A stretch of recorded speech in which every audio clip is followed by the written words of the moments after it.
আমরা এর আগের দিন পর্যন্ত যা ক্লাস করেছি সেগুলো মোটামুটি আমরা ক্রিনিয়াল নার্ভ এবং পরবর্তী ক্ষেত্রে স্পাইনাল কর্ড থেকে যে সমস্ত নার্ভগুলো বেরিয়েছে সেগুলোর অ্যানাটমিক্যাল পজিশন এবং তার কোথায় কি আছে সেগুলো নিয়ে আমরা আলোচনা করেছি।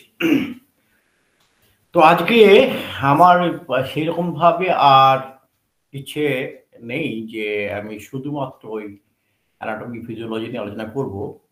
আজকে একটু অন্যভাবে আজকে ক্লাসটাকে আমরা যদি প্রেজেন্ট করার চেষ্টা করি, আমরা আজকে একটু জানার চেষ্টা করি যে আমাদের কাছে যে ধরনের রুগীগুলো আসে, কারণ অ্যাকচুয়ালি আমার কাছে তো সকলে তৃপ্ত হয় না যে আমাদের রোগ কি সেইটা নিয়ে এবং রুগী দেখবো সেই রকম ভাবে যদি ক্লাসগুলো হয় তাহলে বোধহয় একটু ভালো হয়। যাই হোক, আমি চেষ্টা করছি যদি সেইভাবে পারি প্রেজেন্টেশনটা করতে। তো প্রথম দেখি আমরা যে ক্রিনিয়াল নার্ভ আমরা আগের দিন আলোচনা করে নিয়েছি কোথা থেকে কোথায় যায়, এবং তারপরে আমরা স্পাইনাল নার্ভ থেকে শুরু করি। স্পাইনাল নার্ভের মধ্যে সার্ভাইকাল যে নার্ভগুলো আছে C1 থেকে শুরু করে C8 পর্যন্ত সেই নার্ভগুলো প্রথমটা জেনে নিই একটু, যে কোথায় কোথায় কোন নার্ভগুলো তাকে সাপ্লাই দিচ্ছে তার মাসল থেকে শুরু করে অন্যান্য জায়গায়। C1 থেকে C3 নেক মাসেলে নার্ভ সাপ্লাই করছে, সার্ভাইকাল নার্ভ। C4 ডায়াফ্রামে সাপ্লাই দিচ্ছে। C5 ডেল্টয়েড মাসলে অর্থাৎ শোল্ডার জয়েন্টে যে ডেল্টয়েড মাসল আছে সেখানে সাপ্লাই দিচ্ছে। C6 আমাদের রিস্ট জয়েন্টে দিচ্ছে, রিস্টের যে সমস্ত মাসেলগুলো আছে। C7 দিচ্ছে ট্রাইসেপসে, এবং C7-8 ট্রাইসেপস ছাড়াও ফিঙ্গার্সে যত মাসেল আছে সেখানে দিচ্ছে। তাহলে সার্ভাইকেলের মোটামুটি আমরা দেখতে পাচ্ছি যে আপার যে পার্ট আছে, আপার এক্সট্রিমিটিস সেই জায়গাগুলোতে দিচ্ছে, এবং একটা নার্ভ সেখান থেকে স্পেশালি আসছে ডায়াফ্রামের মধ্যে। এটা আমরা মোটামুটি জানতে পারলাম। থোরাসিক নার্ভ, এবং থোরাসিক নার্ভ থেকে আমরা থোরাসিক বললে আমরা বুঝবো যে চেস্টের মধ্যে দিচ্ছে, কিন্তু সেখানেও দেখা যাচ্ছে T1 নার্ভটা হাতে তার নার্ভ সাপ্লাই দিচ্ছে, আর T2 থেকে T12 টোটালটাই কিন্তু আপনার পুরো চেস্টে ট্রাঙ্কের যত মাসেল আছে সব জায়গাতে এই থোরাসিক নার্ভগুলো সেখানে তার ব্রাঞ্চগুলোকে নিয়ে পাঠিয়েছে। সেখান থেকে আমাদের যা কিছু সেন্সেশন মোটর সবকিছু ওই নার্ভের থ্রু দিয়ে সেন্ট্রাল নার্ভাস সিস্টেমে আসছে এবং তার যে ফাংশন সেগুলো করাচ্ছে। এর মধ্যে T7 আর লাম্বার 1 যেগুলো অ্যাবডোমিনাল মাসেল আছে সেখানে তারা সাপ্লাই দিচ্ছে। আর T11-12 ejaculation means not that যে আমরা পেনিয়াল ইজাকুলেশন বলবো। ইজাকুলেশন রিফ্লাক্স অ্যাকশন ইজাকুলেশন হতে পারে, যে কোনো রকম ইজাকুলেট যেগুলো আছে মাসেলের থ্রু দিয়ে সেই ইজাকুলেশন গুলো হতে পারে। অ্যাবডোমিনালের ভেতরে যে সমস্ত ইজাকুলেট গুলো হয়, ভমিটিং গুলো যখন ইজেক্ট করছে সেগুলো হতে পারে। লাম্বারটাই আমাদের আজকে আমি চেষ্টা করব লাম্বারটা নিয়ে একটুখানি, আমাদের প্রচুর পেশেন্টরা পাই সে লাম্বার নিয়ে একটু আলোচনা করতে। লাম্বার 2 হিপ জয়েন্টে যেমন সাপ্লাই দিচ্ছে, লাম্বার 3 কোয়াড্রিসেপস মাসেলে সাপ্লাই দিচ্ছে, লাম্বার 4 and 5 আর্মস্ট্রিং নি জয়েন্ট, এবং লাম্বার 4 and S1 এটা দিচ্ছে আমাদের পায়ে সাপ্লাই। পায়ে আরো সাপ্লাই দেয় আমাদের স্যাক্রালের অন্যান্য নার্ভগুলো সাপ্লাই দেয়। S3 S4 1 2 3 S1 2 3 এগুলো আমাদের টোটালটাই কোমর থেকে পা পর্যন্ত সাপ্লাই গুলো কাজ করে। আর স্যাক্রালের যে দুটো কাজ, স্যাক্রাল 2 এবং স্যাক্রাল 2-3, সেটা আমাদের পেনিসের ইরেকশনের কাজে, পেনিয়াল ইরেকশনের কাজে এই নার্ভটা প্রধান কাজ করে। তাহলে যখন দেখা যায় যে আমাদের কোনো রকম ইরেকটাইল ডিসফাংশন হয়, তাহলে সেক্ষেত্রে বুঝতে হবে যে আমাদের স্যাক্রাল 2 নার্ভটা সেখানে ডিসঅর্ডার হয়েছে। এবং বাউল মুভমেন্ট এবং ইউরিনেশনের ক্ষেত্রে আমাদের এই স্যাক্রাল 2 আর স্যাক্রাল 3 এগুলো ডিসঅর্ডার হলে সেক্ষেত্রে তাদের ফাংশনগুলো ডিসফাংশন হয়ে থাকে। আর কক্সিয়াল যেটা আছে, শুধু কক্সিয়াল যে আমাদের একটা মাত্র নার্ভ, সেইটা কিন্তু ওখানে কক্সিস এরিয়াতেই তার সেন্সেশনগুলোকে সে সেন্ট্রাল নার্ভাস সিস্টেমের মধ্যে পাঠাবে। তো এই হচ্ছে আমাদের টোটাল ডিস্ট্রিবিউশন নার্ভের আমরা এখানে পেয়েছি। আজকে আমি যে জিনিসটা আলোচনা করার মধ্যে আনার চেষ্টা করবো, এবং আজকে স্যাররা আছেন, বিশ্বনাথ দত্ত স্যার আছেন, নীলকমল স্যার আছেন, আর আমি সকলের নাম দেখতে পাচ্ছি না এখানে, যাই হোক নিশ্চয়ই প্রশান্ত স্যারও আছেন। আমরা প্রচুর পরিমাণে সায়াটিক পেনের, হাঁটু ব্যথা, কোমর ব্যথা, পা ব্যথা, এই পেশেন্ট আমরা কিন্তু প্রত্যেক দিন কম বেশি পাচ্ছি। এবং সেই নিয়ে আজকে মূল আলোচনাটা একটা আসবো, এবং তার সঙ্গে কি কি মেডিসিন আমরা ইউজ করতে পারি সেগুলো আমরা আলোচনার মধ্যে যাব। তাহলে যে কোনো পেইনই হচ্ছে নিউরালজিয়া। যে কোনো পেইনই যখন আমরা ফিল করি, সেন্সেশনের পেইনে হচ্ছে সেন্সেশন, তো সেন্সেশন আনে কে? নার্ভ নিয়ে আসে, সেন্সেশনারি নার্ভ নিয়ে আসে। তাহলে যত রকম পেইন আছে সেই পেনগুলো কিন্তু থ্রু নার্ভ আসে বলে নিউরোলজিক পেন আমরা বলতে পারি। আমরা বিভিন্ন রকম জানি যে facial neuralgia, occipital neuralgia, headache, that is also neuralgia, brachial plexus neuralgia, intercostal neuralgia, mastodynia neuralgia, mammary গ্ল্যান্ডের যে পেন হয় তাকেও আমরা বলবো যে নিউরোলজিয়া। তো লাম্বার রিজিয়ারে যে পেন হয়, লাম্বার প্লেক্সাস রিজিয়ারে যে সমস্ত পেন হয় সেটাও নিউরোলজিয়া। সায়াটিক নার্ভে যে পেন হয় সেটাও নিউরোলজিয়া। তাই সায়াটিক নার্ভ নিয়ে আজকে আমরা চেষ্টা করব একটু নিজেদের মধ্যে আলোচনা করার। আজকে মেন আমি সেই টপিকসে যাব, সেটা হচ্ছে সায়াটিক নার্ভ নিয়ে একটু নিজেদের মধ্যে ডিসকাশন করা। এবং আই হোপ যে স্যার আছেন, স্যারও এটাকে সায়াটিক নার্ভ, আজকে সায়াটিক নার্ভ কতগুলো নার্ভ এসে একসঙ্গে মিলিত হয়ে একটা নার্ভ তৈরি করেছে সায়াটিক নার্ভ, এটাকে বলছে আমরা সায়াটিক নার্ভ। দেখুন এখানে লাম্বার, আমরা আগের দিনে যখন দেখেছি যে স্পাইনাল কর্ডটা আমাদের থাকে L2 পর্যন্ত, কারো কারো ক্ষেত্রে L1 L2 এর মধ্যে আমাদের স্পাইনাল কর্ড শেষ হয়ে যায়। আগে এই পর্যন্ত প্রত্যেকটা আমাদের ভার্টিব্রা থেকে যে নার্ভ রুটগুলো বেরোয় কেমন যেন বেরোয়, কিন্তু এরপর থেকে L2 পর থেকে যা বেরোয় সেগুলো আর ডাইরেক্টলি ওখান থেকে বেরোয় না, সাইড থেকে বেরিয়ে নিচের দিকে নেমে আসে। তেমনি এখানে L4, L5, S1, S2, S3 এই পাঁচটা নার্ভ একসঙ্গে মিলিত হয়ে যে নার্ভটা তৈরি করছে সেটা বলছি আমরা সায়াটিক নার্ভ। এই হচ্ছে সায়াটিক নার্ভ। এটা লেফট সাইডের সায়াটিক নার্ভ, রাইট সাইডের সায়াটিক নার্ভ যদি দেখি, তাহলে এখানে দেখতে পাচ্ছি যে অনেকগুলো নার্ভ এসে এখানে মিলিত হয়ে আমাদের সায়াটিক নার্ভ তৈরি করেছে। এটা হচ্ছে সবচেয়ে বড় নার্ভ আমাদের শরীরের মধ্যে, লংগেস্ট অ্যান্ড লার্জেস্ট। এই নার্ভটা একটা অ্যাডাল্টের এর যেটা ফ্ল্যাটেড এরিয়া, সেটা হচ্ছে একদম এই জায়গাটা হচ্ছে ফ্ল্যাটেড এরিয়া। এইটার থিকনেসটা দেখা যায় যে এর থিকনেসটা 5 মিলিমিটার পর্যন্ত এটা হয়। আবার এর ওয়াইড যেটা চওড়াটা 10 to 15 মিলিমিটার পর্যন্ত চওড়া পাওয়া যায়। লম্বায় মোর দেন 1 মিটার একটা অ্যাডাল্টের ক্ষেত্রে পাওয়া যায়। তো এই নার্ভটা আমাদের যদি একটা অ্যাডাল্টের বুড়ো আঙ্গুল চাপ দিলে যতটা, বুড়ো আঙ্গুলের যতটা চওড়া, নাকটা কিন্তু সবচেয়ে ওয়াইডেস্ট এরিয়াটা হচ্ছে এরকম।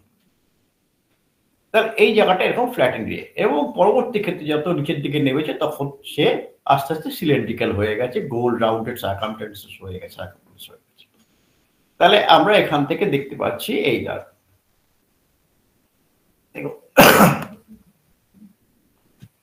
সায়াটিক নার্ভ আমাদের, যদি আমরা আরেকটু এগিয়ে যাই,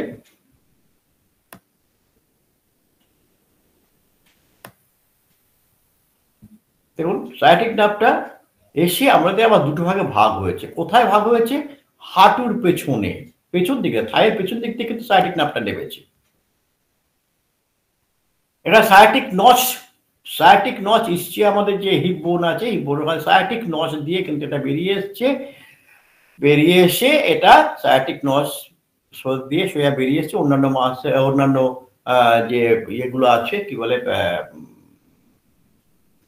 ব্লাড ভেসেল, আর্টারি বা ভেইন, এগুলো জায়গায় তার সাথে সাথে নার্ভটা বেরিয়ে এসছে, এসে সোজা স্ট্রেট চলে তার থেকে কিছু ব্রাঞ্চ বেরিয়েছে, যেটা আমাদের থাইয়ের মধ্যে হামস্ট্রিং মাসেলের মধ্যে যে সাপ্লাই দিয়েছে, এবং এটা বাইফার্কেট হয়েছে আমাদের পপলিটিয়াল ফসাতে।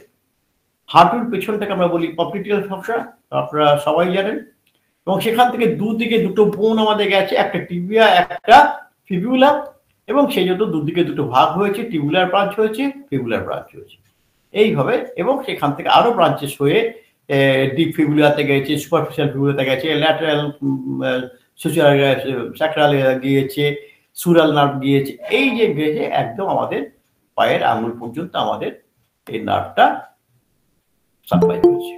তাহলে এইটা দেখা যাচ্ছে যে কোমর থেকে শুরু হয়ে একদম পায়ের আঙুল পর্যন্ত গেছে। সবচেয়ে বড় যে নার্ভ আমাদের শরীরের মধ্যে আছে সেটা হচ্ছে এই নার্ভটা। সায়াটিক নার্ভ আমরা কেন আমাদের সায়াটিকা আমরা বলি, সায়াটিকার আরেকটা নাম আছে। সায়াটিকাকে আমরা দেখবেন অনেক ক্ষেত্রে যারা কোনো এমআরআই করে আসে সেখানে আমরা দেখি ল্যাম্বোস্যাক্রাল র্যাডিকুলোপ্যাথি বলে একটা ওয়ার্ড লেখা পাই অনেক সময় আমরা, যে কারো যদি কোনো পেন এ ধরনের নিয়ে এলোপ্যাথি ট্রিটমেন্ট করে সেখানে দেখা যায় যে এই ধরনের একটা ডায়াগনোসিস তাদের বেরিয়েছে। এটা হচ্ছে একটা জাগলারি, এটা হচ্ছে একটা জাগলারি, পেশেন্টের কাছে জাগলারি করা। ল্যাম্বোস্যাক্রাল র্যাডিকুলোপ্যাথি বললে বুঝতে হবে না, কিন্তু সেটা হচ্ছে sciatica, sciatic pain, sciatica, sciatic নার্ভের ডিসঅর্ডার হয়েছে, সায়াটিক নার্ভ ডিপ্রেসড হয়েছে, তার জন্য তার এই জায়গাটা এই অবস্থায় এসে দাঁড়িয়েছে। আর এটা যখন অনেক ক্রনিক কন্ডিশনে চলে আসে সেখানে দেখা যায় যে সায়াটিক নিউরোপ্যাথিও সেখানে বলা হয়। তো এর কারণটা কি? এর কারণটা কি? সায়াটিক নার্ভে আমাদের কোমরের পিছন থেকে নিয়ে একদম পা পর্যন্ত যাচ্ছে, এর পিছনে কি কি কারণ হতে পারে, কেন এই ধরনের পেন হয়? সায়াটিক নার্ভ যখন নর্মাল থাকে তখন তো তার কোনো প্রবলেম থাকে না, আমরা তো ইয়াং লাইফে সবাই দৌড়চ্ছি, হাঁটছি ফাটছি, তাতে কোনো অসুবিধা হচ্ছে না। তাহলে কেন এটা হয়? এর দু তিনটে কারণ আছে। মেইন কারণ হচ্ছে, যদি আমরা দেখি যে যখন কোনো এমআরআই করে বা আমাদের এক্স রে করা হয়, ল্যাম্বোস্যাক্রাল স্পাইনে যখন এক্স রে করি বা ল্যাম্বোস্যাক্রাল স্পাইনে যখন এমআরআই করা হয়, তখন দেখা যায় যে সেখানে ডিস্ক বালজিং হয়েছে,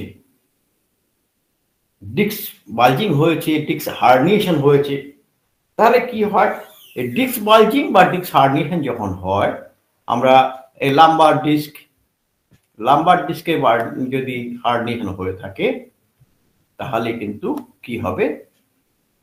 লাম্বার ডিস্কে যদি হার্নিয়েশন হয়ে থাকে তাহলে সেখান থেকে সেই নার্ভ রুটের এই জায়গাতে গিয়ে সে প্রেসার ক্রিয়েট করতে পারে, এইখানে সে প্রেসার ক্রিয়েট করতে পারে। ন্যারোয়িং অফ স্যাক্রাল ফোরামেন, সেখানে কিন্তু যদি ন্যারো হয়ে যায় সেখানেও মাসকুলার প্রেসারে সেখানে এই নার্ভের উপর প্রেস ক্রিয়েট করে সেখানে তার যে সেন্সেশনে সেখানে চেঞ্জেস আসতে পারে। তো এই জন্য এখানে যে মাসেল আছে সেই মাসেল এই জাস্ট একটু মনে করার চেষ্টা করছি, সেই মাসেলের প্রেশারের জন্য কিন্তু দেখা যায় দুটো মাসেল উপর থেকে যখন চাপ দিচ্ছে, দুটো মাসেল যখন চাপ দিচ্ছে সেই চাপের জন্য সেই নার্ভের মধ্যে প্রেশার ক্রিয়েট করছে, তার থেকে একটা পেইন আমরা ফিল করি। তো এটা তো আমরা প্রত্যেকেই জানি ইন্টারভার্টেবল ডিস্ক যে থাকে, ইন্টারভার্টেবল ডিস্কের মধ্যে এটা হতে পারে। আরেকটা হয় কোথায়, লর্ডোসিস, লাম্বার লর্ডোসিস। লাম্বার লর্ডোসিসটা কি হয়? লাম্বার লর্ডোসিসটা হচ্ছে আমাদের যে স্পাইনাল কর্ড, আমাদের স্পাইনাল কর্ড তো স্ট্রেট নয়,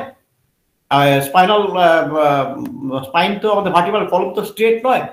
এই ধরুন ভার্টিব্রাল কলম কখনো স্ট্রেট নয়, একটু কার্ভ আছে। এই যে এই কার্ভটা কিন্তু আমাদের যদি সবসময় মেনটেন হয় তাহলে কিন্তু এটাকে লর্ডোসিস বলা হয় না। কিন্তু এই কার্ভটা যদি যারা মেনটেন করতে পারেন না, যারা বিভিন্ন অকুপেশনাল হ্যাজার্ডসের জন্য, ধরুন যারা লরি ড্রাইভার, ট্রাম ড্রাইভার, এই সমস্ত ক্ষেত্রে দেখা যায়, বা যারা হেভি লোড ক্যারি করে, ওয়েট ক্যারি করে, মুঠে বস্তু যারা আছে, তাদেরকে আমরা দেখি প্রায় তাদের স্লিপ ডিস্ক বলে আমাদের কাছে চলে আসে। দ্যাট ইজ নাথিং এলস, ইন্ট্রাভার্টিব্রাল ডিস্কে সেখান থেকে একটা বোন, দুটো বোনের মধ্যখানে, তিনটে বোনের মধ্যে একটা বোন হতে গেল একটু আউটের দিকে বেরিয়ে গেছে। এই ইন্ট্রাভার্টিব্রাল ডিস্ক যদি স্লিপিং হয়ে থাকে তাহলে কিন্তু এটা হতে পারে, তখন বলা হয় লাম্বার লর্ডোসিস। তখন কি হয়, এই লাইনটা স্ট্রেট হয়ে যায়, এই লাইনটা স্ট্রেট হয়ে যায়। স্ট্রেট হয়ে গেলেই তখন কি হবে, এই নার্ভের মধ্যে প্রেসার পড়বে, তখন সে পেইন ফিল করে। আমরা এরকম পেশেন্ট প্রচুর দেখতে পাই যে ডাক্তার বলবেন না, হাঁটতে পারি না, দাঁড়াতে পারি না, সব সময় কোমরে ব্যথা, একটু যদি বাকি তাহলে কোমরে ব্যথা। এরকম তো আমরা সাধারণ সবাই পাই। আমার তো মনে হয় আমরা যারাই প্র্যাকটিস করি তারা প্রত্যেকেই কম বেশি পায়। ইভেন বাড়ির মায়েরা সারাদিন রান্না করছে, একটা সময় তারা বসে রান্না করতো, আজকে তিনি আর বসে খুব কম রান্না করে, গ্যাসে রান্না করে, তার দীর্ঘ সময় ধরে যখন দাঁড়িয়ে থাকে তখন কিন্তু তার এই ঘটনাগুলো ঘটতে পারে। সেখানে তার দুটো বোনের মধ্যে প্রেশার পড়তে পড়তে পড়তে পড়তে তার এই জায়গাটা এসে দাঁড়াতে পারে। এটা গেল একটা। যাদের আছে ডায়াবেটিস তাদের এই সায়াটিকা হওয়ার একটা খুব চাপ থাকে। যারা খুব অ্যান্টি ইনফ্লামেটরি ড্রাগ ইউজ করে, পেন কিলার খায়, যারা খুব যে কোনো কথায় কথায় মুখের মধ্যে একটা পেন কিলার নিয়ে নেয়, অ্যাসিটোকোলিন, আইবুপ্রোফেন, এই ধরনের যে সমস্ত মেডিসিনগুলো যারা খায়, বা যারা স্টেরয়েড নেয়, তাদের ক্ষেত্রে দেখা যায় যে ভবিষ্যতের দিকে তাদের এই ধরনের একটা ঘটনা এসে দাঁড়ায় যে তাদের সায়াটিকাতে তারা অ্যাটাক হয়। তাহলে আমরা যখন কোনো নার্ভের মধ্যে ইনজুরি হবে, সেই ইনজুরিটা এক্সটার্নাল হতে পারে, ইনজুরিটা ইন্টারনাল হতে পারে। আমাদের অকুপেশনাল হ্যাজার্ডসের জন্য আমাদের এই ইনজুরিটা হতে পারে। যেমন আমাদের এইখানটায় আমি দেখছি, এই যে একটা মাসেল আছে, এই যে এখানে যে মাসেলটা আছে, এই মাসেলটাকে আমরা বলি পিরিফর্মিস মাসেল। এই পিরিফর্মিস মাসেল আমাদের হিপ বোনের মধ্যে তার অ্যাটাচমেন্ট ইনসারশন রয়েছে। আর এই পিরিফর্মিস মাসেলটা যদি সোয়েল হয়ে গিয়ে কোনো কারণে কোনো ইনজিওর হয়ে গিয়ে সে যদি এই নার্ভের মধ্যে প্রেসার ক্রিয়েট করে, তখন এই নার্ভটা তার মধ্যে একটা ইরিটেশন তৈরি হবে, তারপরে সে একটা পেন ফিল করে, সেটা একদম কোমর থেকে নিয়ে পা পর্যন্ত চলে যায়। তাহলে মাসেলের যে কোনো নার্ভের মধ্যে, শুধু এখানে নয়, যে কোনো নার্ভের মধ্যে যদি কোনো রকম ভার্টিব্রাল ডিস্ক থেকে হার্নিয়েশন হয়, তাহলে কিন্তু এই নিউরোলজিক পেনগুলো পাওয়া যায়, এই নিউরোলজিয়াগুলো আমরা পেতে পারি। তো এটা আমরা খুব কমন একখানা ডিজিজ। এই ডিজিজে প্রত্যেকেই আমরা কম বেশি ভুগি, দীর্ঘক্ষণ দাঁড়িয়ে আছি, একটা সারা দিনের মধ্যে হয়তো কোনো একটা লাইনে দাঁড়িয়ে আছি, অনেকক্ষণ দাঁড়িয়ে আছি, তখন দেখা যায় যে আমাদের পায়ে ব্যথা হচ্ছে। তার কারণ আমাদের যে দুটো ভার্টিব্রার মধ্যে অনেকক্ষণ ধরে লোড নেওয়ার ফলে, তাকে রেস্ট না দেওয়ার ফলে সে সেখানে প্রেসার ক্রিয়েট করছে লিটল বিট, সে ওই নার্ভটার মধ্যে প্রেসার করার জন্য তার পায়ে একটা ব্যথা হচ্ছে। মাসকুলার হামস্ট্রিং এর মধ্যে তার ব্যথা হচ্ছে, মাসেলগুলো সেখানে মুভ করতে পারছে না, তার জন্য সেখানে সেন্সিশনারি নার্ভের মাধ্যম দিয়ে সে তাকে পেনটা ফিল করাচ্ছে। মাসকুলার অ্যাক্টিভিটি সেখানে থাকছে না, সে চুপচাপ হয়ে আছে, সেই জন্য ওটা পেন ফিল করছে। তাহলে আমরা দেখছি যে সায়াটিক নার্ভ হচ্ছে লংগেস্ট নার্ভ, লার্জেস্ট নার্ভ, যেটা বাটাক থেকে শুরু করে একদম পায়ের পাতা পর্যন্ত সে সাপ্লাই করেছে।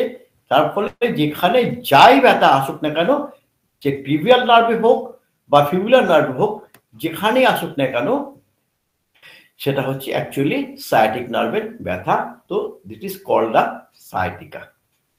তো এই ক্ষেত্রে আমরা এইগুলো পাই, এবং মেন কজ কিন্তু যাদের ক্রনিক হয়ে যায়, সেটা হচ্ছে কিন্তু এই লর্ডোসিস বা আপনার ইন্টারভার্টিব্রাল ডিস্কের হার্নিয়েশন হলে, ডিস্ক হার্নিয়েশন হলে এটা কিন্তু ধীরে ধীরে দুদিকে ব্যথা হতে পারে। একদিকে সবসময় হবে তার কোনো মানে নেই, কারণ নার্ভ এমন একটা সূক্ষ্ম জিনিস যার মধ্যে একটা যদি চুলের মতো সরু জিনিস আঘাত করে তাতেও ব্যথা হতে পারে। এবার ইন্টারভার্টিব্রাল ডিস্কের হার্নিয়েশন যদি ওয়ান সাইডেড হয়ে থাকে, তাহলে একদিকে হবে, একদিকে পেন হবে, সে লেফট অর রাইট। অথবা যদি ডিস্কটা লর্ডোসিস হয়ে গিয়ে থাকে, তখন বাইল্যাটারাল হতে পারে, অর্থাৎ দুটো পাই তার ব্যথা হতে পারে। এই জিনিসগুলোই আমাদের মধ্যে আমরা দেখতে পাই, এবং সেটা যে কোনো জায়গাতে হতে পারে। ধরুন ছোটবেলায় কখনো খুব জোরে পড়ে গিয়েছিল, তার থেকে তার একটা কোমরে ইনজুরি হয়েছিল, তার জন্য হতে পারে।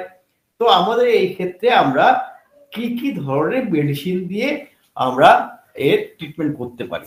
প্রথম হচ্ছে মেডিসিন আমরা দেব। মেডিসিনের সাথে সাথে আমাদেরকে একটা জিনিস মাথায় রাখতে হবে,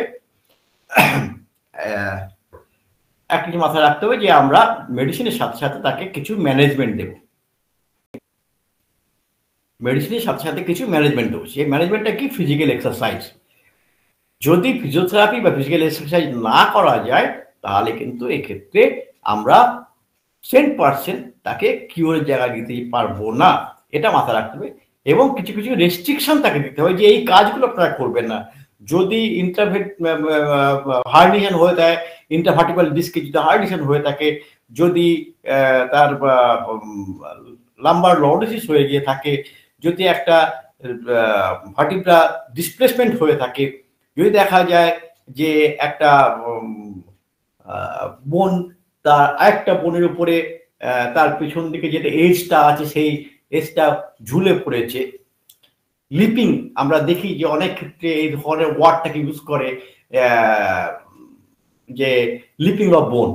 লিপিং অফ বোন মানে একটা বোনের যে লোয়ার পার্টে যে এজটা থাকে, সেই এজটা গিয়ে আপার পার্ট অফ দ্য নেক্সট বোন, তার সঙ্গে সে একটা প্যারালাল জায়গা রাখার কথা, কিন্তু তা না করে সেখান থেকে সেই বোনটা ঝুলে পড়েছে, তার উপরে বনিক গ্রোথ হয়েছে, একটা এজটাকে সামান্য কয়েক মিলিমিটার, 1 মিলিমিটার কি 1.5 মিলিমিটার একটু এক্সট্রা গ্রোথের মতো হয়েছে, সোয়েল হয়ে গেছে। সেটাই কিন্তু একটা ব্যথার কারণ হয়ে যেতে পারে, পেইনের কারণ হতে পারে, কারণ সেই এজটা গিয়ে ইন্টারভার্টিব্রাল ডিস্কের মধ্যে প্রেস করছে, তার ফলে সেই মুভমেন্টে অবস্ট্রাকশন হচ্ছে, এবং যখনই প্রেস করছে, অনেকের ক্ষেত্রে দেখা যায় এমন একটা হয়েছে, এমন হবে লিপিংটা হয়েছে, বোনের স্ট্রাকচারের মধ্যে কোনো ডিসপ্লেসমেন্ট হয়নি, ইন্ট্রাভার্টিব্রাল ডিস্কে কোনো ডিসপ্লেসমেন্ট হয়নি, শুধু লিপিং হয়েছে। লিপিং হওয়ার জন্য তার কিন্তু সবসময় পেন হয় না, থেকে থেকে পেন হয়, একটু পজিশন চেঞ্জ হলে তখন পেন হয়। তো এইগুলোকে আমাদের কিছু কিছু টার্মিনোলজি আমাদের জানতে হবে।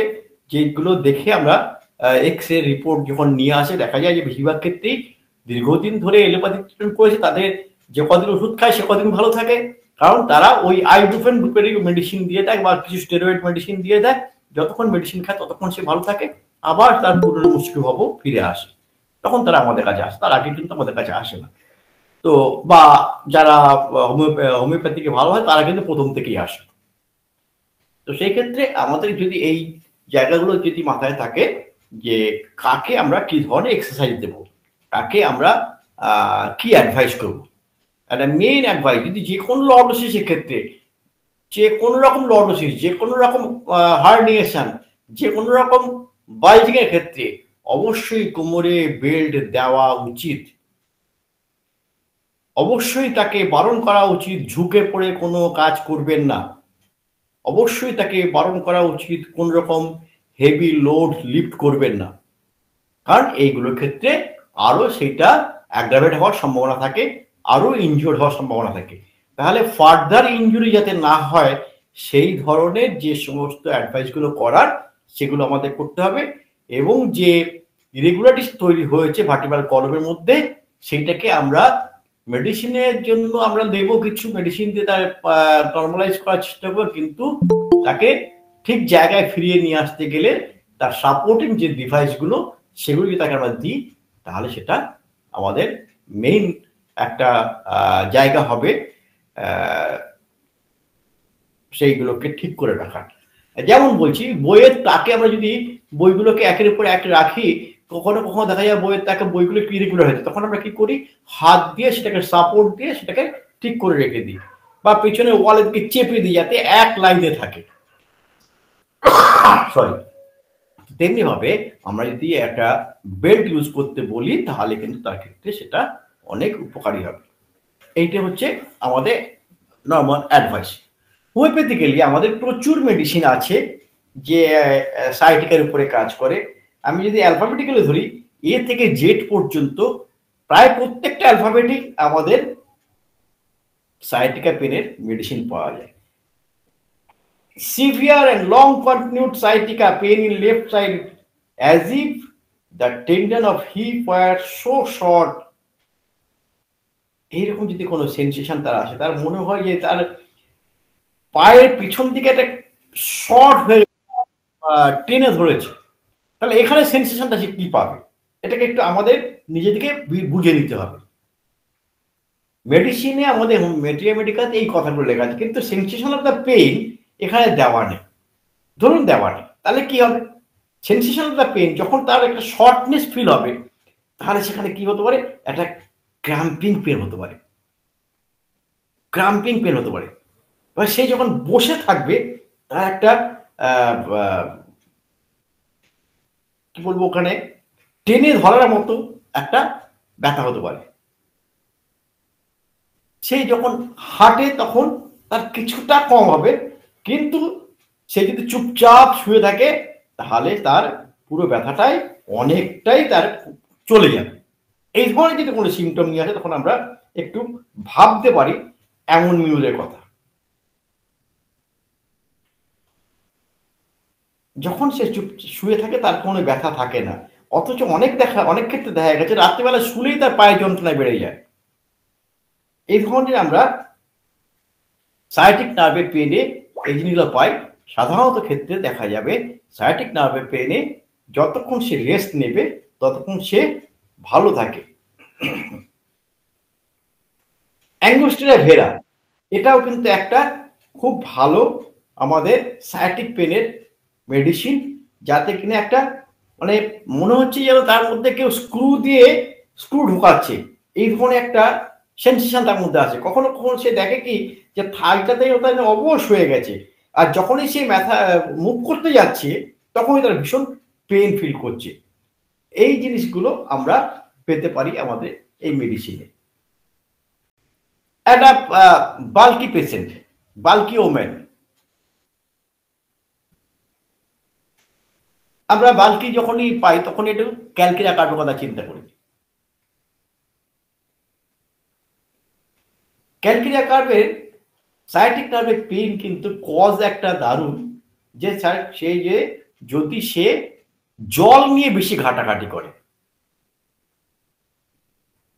যারা ধোবী তাদের সায়াটিক নার্ভে, মহিলা ধোবী যারা আছেন তাদের সায়াটিক নার্ভে কিন্তু একটা প্রবলেম দেখা যায়।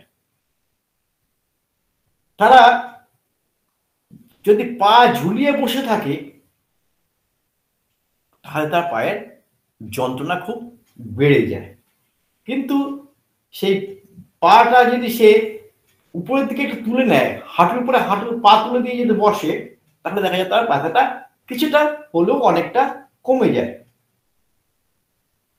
তার সাথে সাথে তার কিন্তু দেখা যায় কখনো কাটিং পেন, কখনো স্টিচিং পেন, কখনো ছিঁড়ে যাওয়ার মতো ব্যথা, এই বিভিন্ন রকম সেন্সেশন তার ডাক্তার আপনাকে বোঝাতে পারবো না। কখনো মনে হচ্ছে কামড়াচ্ছে, কখনো যেন মনে হচ্ছে ছিঁড়ে যাচ্ছে, কখনো মনে হচ্ছে যেন সুচ ফোটাচ্ছে, আমি আপনাকে বলতে পারবো না। পেনে বিভিন্ন রকম সেন্সেশন দেবে। আমরা তো এখন এটা কি ধরনের pain, sensation of the pain, location, sensation, modalities আমরা যখন খুঁজতে যাব, এর ক্ষেত্রে কিন্তু আমাদেরকে একটা জিনিস মাথায় রাখতে হবে, সে যদি এই ধরনের কোনো পজিশন, এই ধরনের কোনো অকুপেশন, এই ধরনের সঙ্গে সে যদি যুক্ত থাকে, তাহলে তার ক্ষেত্রে আমাদের একটু আমরা ভাববো অ্যাকর্ডিং টু জেনারেলিটিস, তার ফিজিক্যাল স্ট্রাকচার, সেগুলো নিয়ে আমরা যদি একটু ভাবি, তখন হয়তো ক্যালকুলেট কাজকে আমরা একটু মাথা দিয়ে রাখতে পারি। আবার খুব সাধারণ, আমরা যদি বলি অসাধারণ মেডিসিন, খুব সাধারণভাবে দেখি, সেটাকে আমরা অনেক সময় ইগনোর করে যাই, ক্যামোমিলা। ক্যামোমিলা কোমর থেকে হাঁটু পর্যন্ত এবং হাঁটু থেকে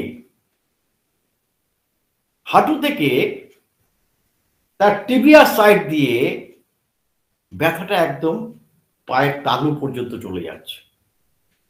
কোমর থেকে হাঁটু পর্যন্ত পায়ের পেছন দিক দিয়ে আসছে, এসে নেবে, সে তার আবার ভেতর দিক দিয়ে পেনটা নিচের দিকে চলে যাচ্ছে। সে তো টিবিয়া বোঝে না, সে তো ফিবিউলা বোঝে না। কারণ সায়াটিক নার্ভটা আমার যেহেতু আসছে থায়ের পেছন দিক দিয়ে, তাহলে কোমর থেকে পেছন দিক দিয়ে ব্যথাটা, ডাক্তারবাবু কি বলবো আপনাকে, সে একটা অসহ্য ব্যথা, যে ব্যথাটা আমরা আপনাকে বোঝাতে পারবো না। যখনই আমি হাঁটতে যাই তখনই দেখি কি আমার ব্যথাটা হচ্ছে, কোমর থেকে ছিঁড়ে যাচ্ছে পায়ের তলা পর্যন্ত। যখন একটু বসি না, তখন মনে হয় পাটা কিচ্ছু নাই, সার নেই, অসার হয়ে গেছে। এই ধরনের যে আমরা যখন দেখি, এবং এটা মেইনলি যখন লেফট সাইডেড হয়ে থাকে, তা লেফট সাইডেড হওয়ার মানে হচ্ছে কি, তখন আপনাকে বুঝে নিতে হবে যে নাম্বার 4 থেকে নাম্বার S3 মধ্যে কোনো না কোনো জায়গায় তার একটা হার্নিশন হতে পারে, একটা বালজিং হতে পারে, বা পিরিফর্ম মাসেলের প্রেসারে সেখানে তার নার্ভের ডিসঅর্ডার হয়েছে, সেখানে ডিপ্রেসড হয়ে গেছে। যে কোনো নার্ভের ডিপ্রেস হতে পারে, হয়ে গিয়ে আমার পেন হতে পারে। আর পার্টিকুলারলি যদি পিরিফর্ম মাসেল সেখানে কোনো কারণে ইনজিওর হয়ে কোনো রকম সোয়েলিং হয়ে যায়, তার কমপ্লিটলি সায়াটিক নার্ভের উপরে সেখানে এসে প্রেস করেছে। আমাদের ব্যথাটা আমরা অনুধাবন করছি কিভাবে, সায়াটিক নার্ভে ব্যথাটা আসছে লাম্বার নার্ভ থেকে হতে পারে। ধরুন নাম্বার 3, 4 ওখানে ডিপ্রেস হয়েছে, ওখানে কম্প্রেস হয়েছে, ওখানে ডিস্ক বালজিং হয়েছে। তার নাম্বার 3 and 4 থেকে যে নার্ভটা বেরিয়েছে, সেই নার্ভ দিয়ে সে পেনটা চলে আসে, এসে সায়াটিক নার্ভের মধ্যে পড়ছে, তার যে তীব্রতা হবে। আর যদি দেখা যায় পিসিফর্ম মাসেলের মধ্যে প্রেসার হওয়ার ফলে ডাইরেক্টলি সায়াটিক নার্ভের মধ্যে পেন চাপ পড়েছে, তার পেনটা আরো তীব্রতর হতে পারে। এবার সেই তীব্রতাটা দুরকম ভাবে হবে। যদি দেখা যায় যে হার্নিয়েশনটা খুব বেশি হয়েছে, বা ডিজেনারেটিভ চেঞ্জ হয়েছে দুটো ভার্টিব্রার মধ্যে, L4 and L5 এর মধ্যে ডিজেনারেটিভ চেঞ্জেস হয়েছে, ভার্টিব্রাল যে স্পেস আছে সেটা ডিমিনিশড হয়ে গেছে, এই ওয়ার্ডগুলো খুব ইউজ হয়, ডিমিনিশড হয়ে গেছে। তখন কি হচ্ছে, সেইখান থেকে যে ফোরামেন দিয়ে আমাদের নার্ভ দিয়ে সেইটা ডিমিনিশ হওয়ার ফলে সেখানে ন্যারো হয়ে গেছে, চ্যাক্টার ফোরামেন ন্যারো হয়ে গেছে। সেই ন্যারো হওয়ার জন্য সেখান থেকে তার পেনটা প্রচন্ডভাবে ফিল করছে। আমরা সিমিস পোকা দেখতে পাই, আমরা ক্যামোমিলা যেমন পাই তেমনি সিমিস পোকা দেখতে পাই। এটাই কিন্তু একবারে পুরো পাটা, কোমর থেকে নিয়ে পুরো পাটা তার মধ্যে ব্যথা হতে পারে, এবং দেখাও যায় যে শুধু পা না, তার কারোর ক্ষেত্রে এর সঙ্গে একই সঙ্গে আপার এক্সট্রিমিটি লেফট হ্যান্ডেও কিন্তু, লেফট শোল্ডারেও কিন্তু এই একই রকম ধরনের ব্যথা হতে পারে। এর সাথে সাথে অ্যাবডোমিনাল মাসেল, থোরাসিক মাসেলেও কিন্তু, থোরাসিক যে নার্ভগুলো আছে সেখানেও কিন্তু অনেক সময় ইরেগুলারিটি দেখা যেতে পারে। সিমিউসিকার পেশেন্টের দেখা যায় যে এই পেনের সময় তার স্যাক্রাল 3, স্যাক্রাল 4 মাসেল সেটাও কিন্তু কম্প্রেসড হয়েছে, সেখানেও কিন্তু ডিজঅর্ডার হয়েছে, যার ফলে তার বাওয়েল অ্যান্ড ইউরিনেশনের ইরেগুলারিটি দেখা দেয়। বাওয়েল অ্যান্ড ইউরিনেশনের ইরেগুলারিটিস মানে স্যাক্রাল 3 অ্যান্ড স্যাক্রাল 4 এর ইরেগুলারিটি সেখানে হওয়ার জন্য সেখানে লুজ মোশনও দেখতে পাই। সিমিউসিকার পেশেন্টে কিন্তু এটা যদি আমরা সেখানে এমআরআই করি তখন দেখবো যে তার লাম্বারের সাথে সাথে কমপ্লিট তার স্যাক্রাল যে নার্ভগুলো আছে S3, S4, S1, S3, S4 খুব কম আমরা পাই, কিন্তু S1 তো রেগুলার বেসিসে পাই। L4, L5, S1 এই দুটো, তিনটের মধ্যে ডিস্কের মধ্যে বালজিং হওয়া, ডিজেনারেটিভ চেঞ্জেস হওয়া, এখানে ডিমিনিশড অফ ডিস্ক স্পেস এটা পাওয়া, এটা পেতেই পারি। এবং তার সাথে সাথে তার 3 and 4-এও তার এই জিনিসগুলো আসে বলেই তাদের সিমিউসিকার পেশেন্টে আমরা লুজ মোশন দেখতে পাই, তার সঙ্গে পেটে ব্যথা থাকে। কলসিনতেও কিন্তু একই রকম আমরা দেখতে পাই। কলসিনতে লেফট সাইডে আমরা ব্যথা জানি, কলসিনতে লেফট সাইডে ভীষণ ভালো কাজ করে, কিন্তু কলসিনতে রাইট সাইডেও কাজ করে। সায়াটিক নার্ভের উপরে আমাদের যে হিপ বোন আছে, হিপ বোনের যে আছে সেখানে ইজমাস পয়েন্ট যেটা আছে, ইজমাসেও যদি কোনো রকম ব্যথা দেখা যায়, শুটিং পেন স্যাক্রাল রিজিয়ন থেকে নিয়ে রাইট সাইডেও যদি হয়, সেখানেও কিন্তু আমরা কলসিনতে কথা চিন্তা করতে পারি। লেফট সাইডের নিউরোলজিয়া যদি হয়ে থাকে, আমরা প্রথমেই এলেই আমরা 2-3টি কথা চিন্তা করি, কলচিকাম, আমাদের কলসিন আমরা যেমন চিন্তা করি, সেখানে রাইট সাইডে হলেও কিন্তু আমাদের দেখবো রাইট সাইডে কিন্তু পেইনটা একদম কোমর থেকে নামছে। লেফট সাইডেড নিউরোলজিক পেইন, কলসিন চিন্তা করছি, কলসিন দিচ্ছি, সিভিয়ারলি তার পেইন হচ্ছে, কিন্তু রাইট সাইডে যদি হয় সেখানে কিন্তু কোমর থেকে নামছে।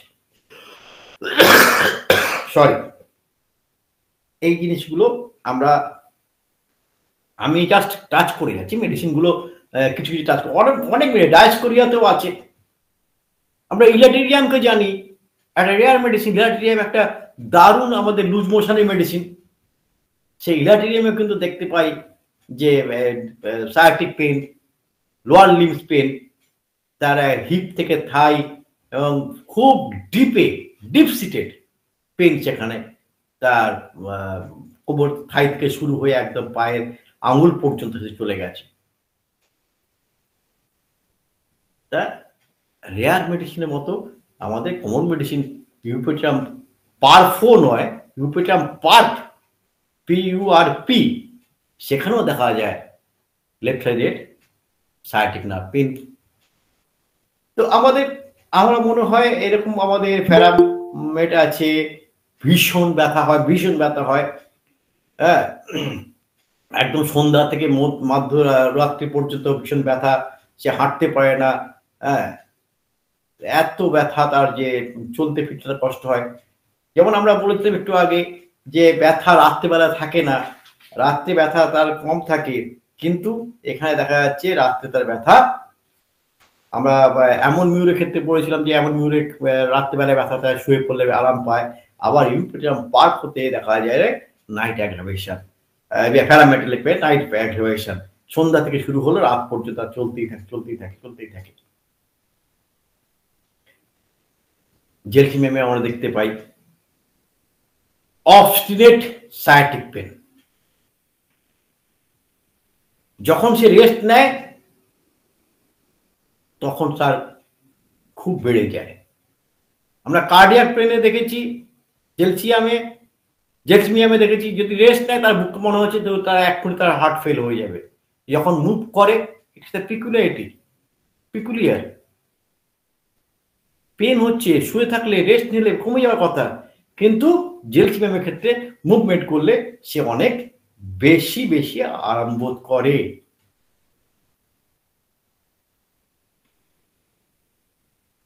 নেফিলিয়াম অসাধারণ একটা মেডিসিন, সায়াটিক পেনে, রিউমেটিক পেনে অসাধারণ একটা মেডিসিন। দেখবেন আজকে অনেক এই ধরনের মেডিসিন বাজারে বিক্রি আছে, রিউমপ্লেক্স থেকে শুরু করে এই ধরনের কম্বিনেশন মেডিসিন যেগুলো পেটেন্ট মেডিসিন ইউজ করে, তাদের প্রত্যেকের কম্বিনেশনের মধ্যে নেফিলিয়াম মেডিসিনটাকে কমন পাবেন। যে কোনো রকম নিউরোলজিয়া পেনে তারা নেফিলিয়ামটাকে, আমি অনেক ওষুধ দোকানে বসি তো, তাদের অনেক পেটেন্টের মধ্যে দেখেছি নেফিলিয়াম তাদের কমন আছে। ইনফ্লামেশন যদি হয়ে থাকে ম্যাক্রোটিন অসাধারণ মেডিসিন। লাম্বাকো, কোমর ব্যথা, সেখানে আপনার হঠাৎ একজন এসছেন অসম্ভব কোমর ব্যথা, আপনি তখন এমআরআই করে তাকে দেখবেন, তারপরে মেডিসিন দেবেন, এটা পরে কথা। ম্যাক্রোটিন বাট সে রিলিফ সে পাবে, তারপরে আপনি তাকে অন্য মেডিসিন দেবেন, তার ক্যারেক্টার সবসময় তো আমাদের 1 ঘন্টা ধরে বসে টেস্টিং করা হয় না। এসছে সঙ্গে সঙ্গে দিয়ে তাকে একটু জাদু দেখাতে পারে, তবে কি আমরা হোমিওপ্যাথিক্যালি বলবো যে হ্যাঁ বাবা হোমিওপ্যাথি খেয়ে কিন্তু আমরা একদিনের মধ্যেই কমে গেছে।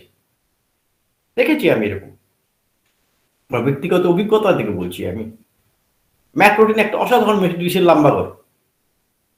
লাম্বাকো হওয়া মানে যে সাইটিকা হয়েছে তা তো নয়, আর পায়ে ব্যথা হলেই যে সব সময় যে সবগুলোই সায়াটিক নার্ভের মধ্যে চাপ পড়ে তা তো নয়, neuralgic pain, branch of the sciatic nerve, সেখানে মধ্যে ইরিটেশন হয়েছে, বাইরে থেকে কোনো কিছু তার মধ্যে সেন্সেশন এসছে, সেটা সেন্সেশন নার্ভের মধ্যখান দিয়ে সে জানিয়েছে এখানটা আমার ব্যথা হচ্ছে। ইঞ্জুরি হওয়ার জন্য সে ব্যথা হতে পারে পাস্ট হিস্ট্রিতে। হাইপেরিকাম একখানা অসাধারণ মেডিসিন আমাদের, কারণ আমরা সবসময় জানি যে কোনো নার্ভ এন্ডে হাইপেরিকামের ইঞ্জুরি হয়ে থাকে, সেখানে নার্ভ এন্ডে সেখানে হতে পারে। আর এই ক্ষেত্রে হাইপেরিকামে সবসময় তার একটা মনে হয় যদি কোনো নিডিল দিয়ে তার মধ্যে টাচ করছে, এরকম পিন করছে, এই ধরনের একটা সেন্সেশন সে পেতে পারে। যাতে খুব হাইপার অ্যাসিডিটি থাকে, দাঁত মুখ টক হয়ে যায়, আমরা আইরিশ ভার্স তাদের কথা চিন্তা করি, তাদেরও যদি দেখা যায় লেফট সাইডে এরকম ভাবে পেন হচ্ছে, সায়াটিক পেন হচ্ছে, শুটিং পেন হচ্ছে, তার সঙ্গে তার হাইপার অ্যাসিডিটিও আছে, বার্নিং সেন্সেশন আছে, তার লেফট সাইডেড সাইডকার রাইট সাইডেড শোল্ডার ডায়াগোনালি তার পেন হচ্ছে, তার সঙ্গে হাইপার অ্যাসিডিটি আছে, একবার আমরা দেখতে পারি আইরিস ভার্নালিস। এবং দেখা যায় যে লেফট সাইডেড সাইডটা অনেক বেশি পাওয়া যায় রাদার দেন রাইট সাইডেড। এর কারণটা কি?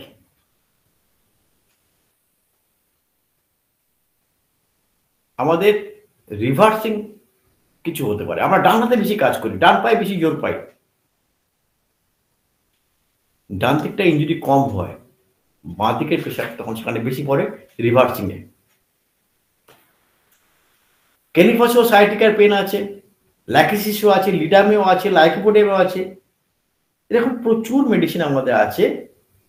আর ক্রনিক সায়াটিকাতে দীর্ঘদিন ধরে সায়াটিকা এসে ভুগতে মাসকুলার অ্যাট্রোফি এসে গেছে, নামনেস এসে গেছে, এরকম যদি আমরা দেখি সেখানে কিন্তু আমরা প্লাম্বারের কথা একবার ভাবতে পারি। মেয়েদের ক্ষেত্রে যখন আসে তখন স্পেশালি মেয়েদের ক্ষেত্রে আমরা একটা জিনিস দেখতে পারি, মেয়েদের ক্ষেত্রে আমরা রেনাল প্লাস বালবাস,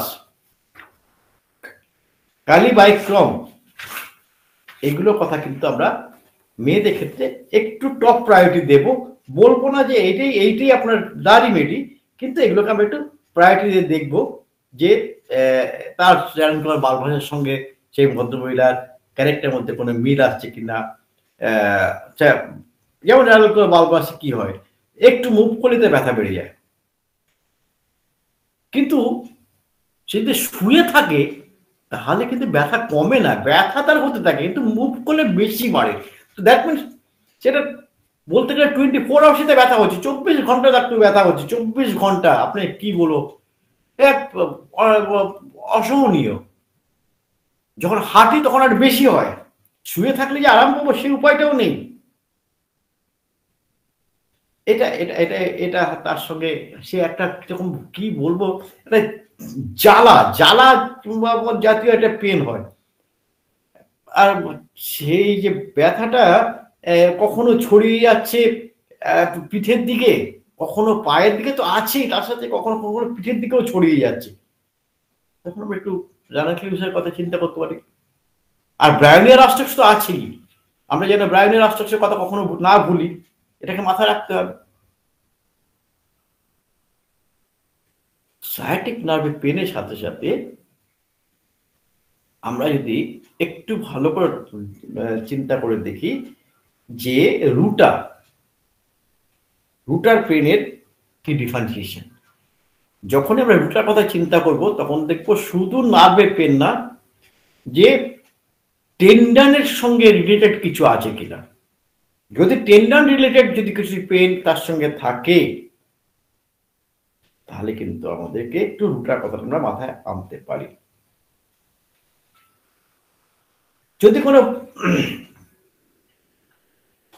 পাস্ট হিস্ট্রিতে আমরা দেখি, বিশেষ করে মেয়েদের ক্ষেত্রে অনেকগুলো অপারেশন হয়েছে, বিভিন্ন রকম হতে পারে, অপারেশন না হয়ে এমনি মিসক্যারেজ হয়েছে বা তার ডিএনসি করেছে, ডিএনই করেছে, অ্যাবর্শন করিয়েছে, বা তার অনেকগুলো বাচ্চা কাচ্চা হয়েছে, তার জন্য সার্জারি গিয়ে করতে হবে তার কোনো মানে নেই। সার্জারি না করেও, সার্জারি করেছে, কোনো সার্জারি না করেও যদি হয়ে থাকে সেখানে একটু স্ট্যাফিসেগ্রিয়ার কথা চিন্তা করতে পারি। তার সঙ্গে যদি তার আদার সিমটম আমরা পেয়ে যাই, তার সেক্সুয়াল রিলেটেড সিমটম যদি কিছু পেয়ে যায়, তার শক কিছু যদি পেয়ে যায়, তার যদি সাইলেন্স গ্রিপ কিছু পেয়ে যায়, তাহলে আমরা স্ট্যাফিসেগ্রিয়ার কথা চিন্তা করতে পারি।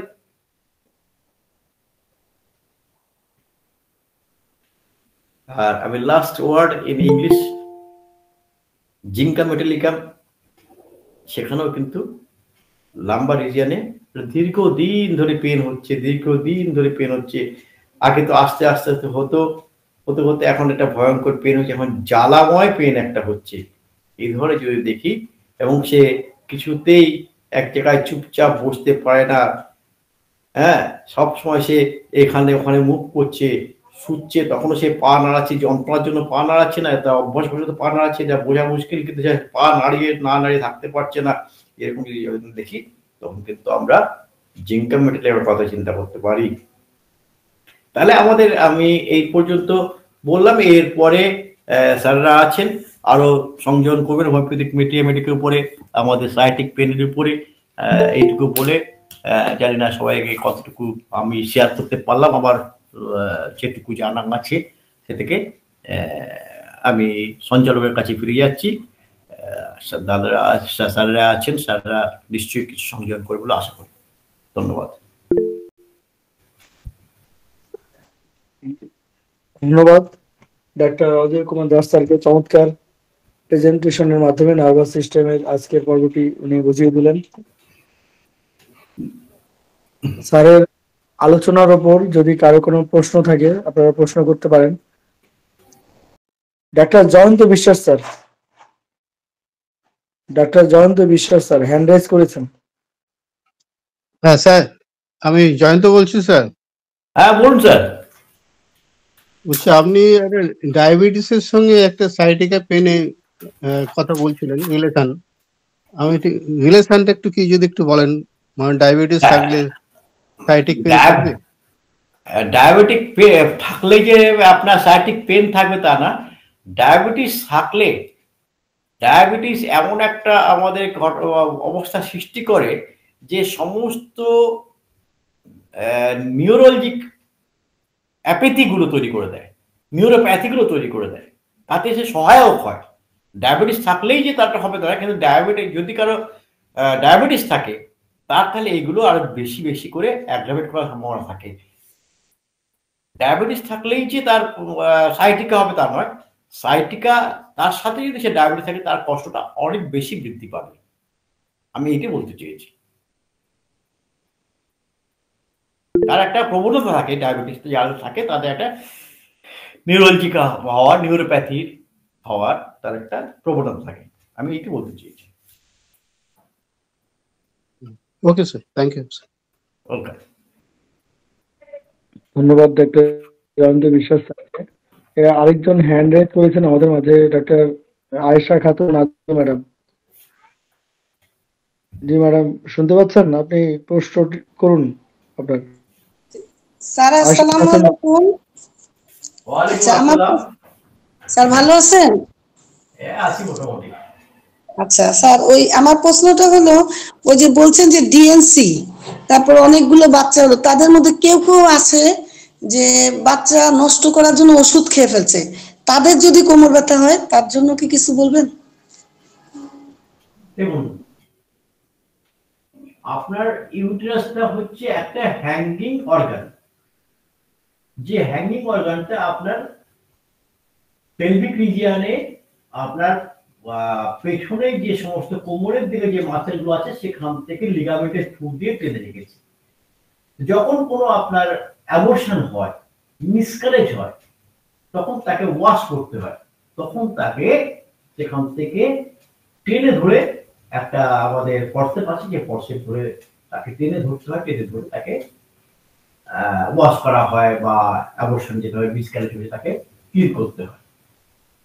বা ম্যাক্সিমাম ডেলিভারি হয়েছে, অনেক ডেলিভারি হয়েছে, 4টে 5টা 6টা 7টা ওটা ডেলিভারি হয়েছে। সেক্ষেত্রে বারবার যখন লিগামেন্টকে টানে তখন কিন্তু আমাদের ওই কোমরের যে মাসেল গুলো আছে, বিভিন্ন মাসেলের মধ্যে তার টান করে, তার মধ্যে ওয়ান অফ দেম হচ্ছে পিসিফর্ম মাসেল।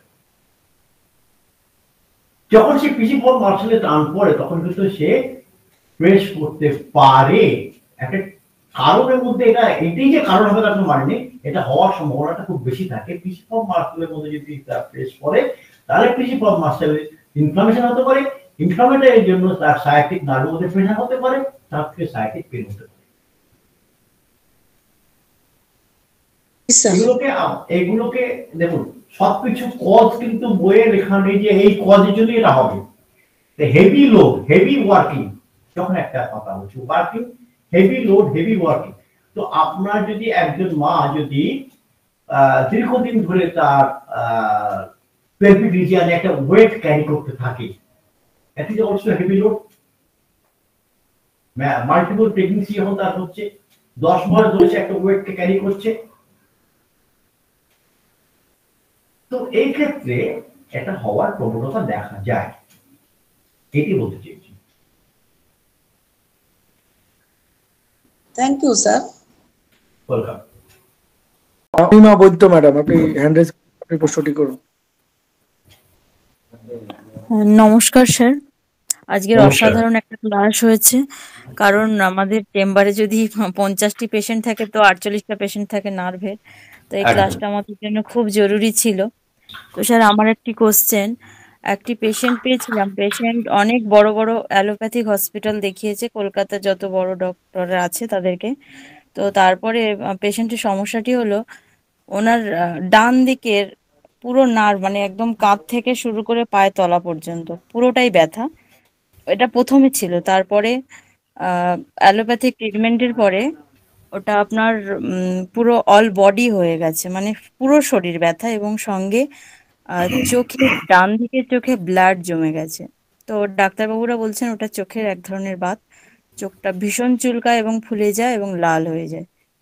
তো স্যার এটা কি আহ মানে এই ব্যাপারটা সম্পর্কে যদি একটু বলেন। দেখুন তো এবং একটা গাঁটে গাঁটে, হ্যাঁ বলুন স্যার বলুন। আর গাঁটে গাঁটে একটা তীব্র ব্যথা, তো ইউরিক অ্যাসিড টেস্ট করে দেখা গেছে যে ইউরিক অ্যাসিড অনেক হাই। স্যার এই সম্পর্কে একটু যদি বলেন। ডিপোজিশন অফ ইউরিক অ্যাসিড এবং joint deposition of uric acid in all joints, one of the cause of neuralgia. তাহলে আমাদের কয়েকটা জিনিস প্যাথোলজির দিকে আমাদের নজর দিতে হবে, আমাদের অ্যানাটমিক্যাল পজিশনের দিকে নজর দিতে হবে, এবং এটা যখন তার চারদিকে ছড়িয়ে পড়েছে তাহলে টোটাল তার নার্ভাস সিস্টেমটার মধ্যে এফেক্টটা হয়েছে। টোটাল নার্ভাস সিস্টেমে এফেক্ট হওয়া তার সমস্ত মাসেলগুলো থেকে শুরু করে তার এই নিউরোলজিয়াটা পাওয়া যাচ্ছে। যেমন আপনি বলছেন যে প্রথমে তার ডান দিকে হয়েছিল, তারপরে আস্তে আস্তে ছড়িয়ে তারা সারা বডিতে হয়ে গেছে এবং সারা বডিতে তার ব্যথা। তার ব্যথাটা আমরা অনুভব করি কার থ্রু দিয়ে, এই সেন্সেশনটা আসে সেন্সেশনারি নার্ভের থ্রু দিয়ে। তাহলে নট অনলি স্পাইনাল কর্ড, এটা আপনার টোটাল নার্ভাস সিস্টেম। আপনার চোখের মধ্যে রক্ত জমে গেছে, তার ডাক্তাররা বলছে এটা এক ধরনের রিউমেটিজম। তাহলে আপনি দেখতে পাচ্ছেন যে এখানে ক্রেনিয়াল নার্ভ থেকে শুরু করে স্পাইনাল নার্ভ, সমস্ত নার্ভগুলো কিন্তু এখানে এফেক্ট হয়েছে। সো এই ক্ষেত্রে আমরা যখন কোনো ওষুধ সিলেকশন করব, এর পিছনে কজিশনটাকে আমরা একটু খুঁজে বের করার চেষ্টা করব, তার কজিশনটা কি। তার মায়োজেমেটিক কজ, যখন হোমিওপ্যাথিক্যালি ট্রিটমেন্ট করবো তখন আমরা একটু মায়োজেমটাকে খুঁজে বের করার চেষ্টা করব। এই পেশেন্টটাকে আপনি কিওর করতে পারবেন বলে আমার মনে হয় না, রিলিফ দিতে পারবেন। এবং তার যদি বয়স খুব কম হয়ে থাকে, তাকে বিভিন্ন রকম রেস্ট্রিকশন, তার ডায়েট রেজিমেন্ট, তার কোন কোন এক্সারসাইজ তাকে দিতে হবে সেগুলো আপনাকে ফিজিওথেরাপির সঙ্গে কথা বলতে হবে। তার ফিজিক্যাল এক্সারসাইজ, ফিজিক্যাল মুভমেন্ট কোনটা রেস্ট্রিকশন হবে, কোনটা তার মধ্যে অ্যাডমিট হবে, এগুলোকে ভাবতে হবে।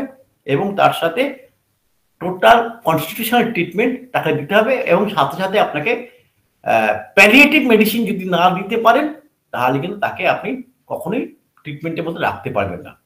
তো প্যালিয়েটিভ ট্রিটমেন্ট দিতে গেলে আপনাকে কিন্তু সেইভাবে দেখতে হবে যে এখানে ইউপিটিয়াম পার্পো হতে পারে, সিমিসিপুগা হতে পারে। আমরা ওই সিঙ্গেল মেডিসিন দিয়ে বসে থাকবো সেরকম ভাবে চিন্তা করলে হবে না।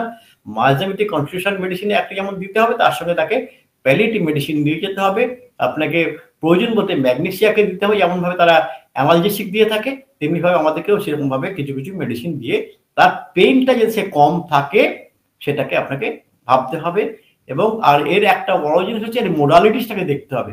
মোডালিস্ট সে বলছে আমার 24 ঘন্টায় ব্যথা হচ্ছে। একটা মানুষের 24 ঘন্টায় ব্যথার মধ্যেও কিন্তু পার্টিকুলার একটা টাইম আছে, পার্টিকুলার একটা পজিশন আছে, পার্টিকুলার একটা এনভায়রনমেন্ট আছে, সেই সময়টা তাকে হয় রিলিফ পায় না অ্যাগ্রাভেট করে। স্যার ওই পেশেন্ট রেস্ট নিলে পেনটা বাড়ে, হাঁটাচলা করলে সে কিন্তু বেটার থাকে। আমি আপনাকে কোনো মেডিসিন সাজেস্ট করব না যে এই মেডিসিনটা আপনি দিন। আপনাকে এই জিনিসটাকে মাথায় নিয়ে, এখন পেশেন্ট চুপচাপ শুয়ে থাকলে সে আরাম থাকে, আমরা ব্রায়োনিয়াতে পাই। লিটল মুভমেন্টে লিস্ট জারে তার অ্যাগ্রাভেশন হয়, ব্রায়োনিয়াতে পাই। আবার এই ধরনের সিমটম এতক্ষণ ধরে যে আলোচনা করলাম সেখানেও আপনি দেখবেন অনেক পেশেন্ট মেডিসিনই আছে লিস্ট জারে তার অ্যাগ্রাভেশন আছে। কমপ্লিটলি সে শুয়ে থাকলে তার ব্যথা থাকে না।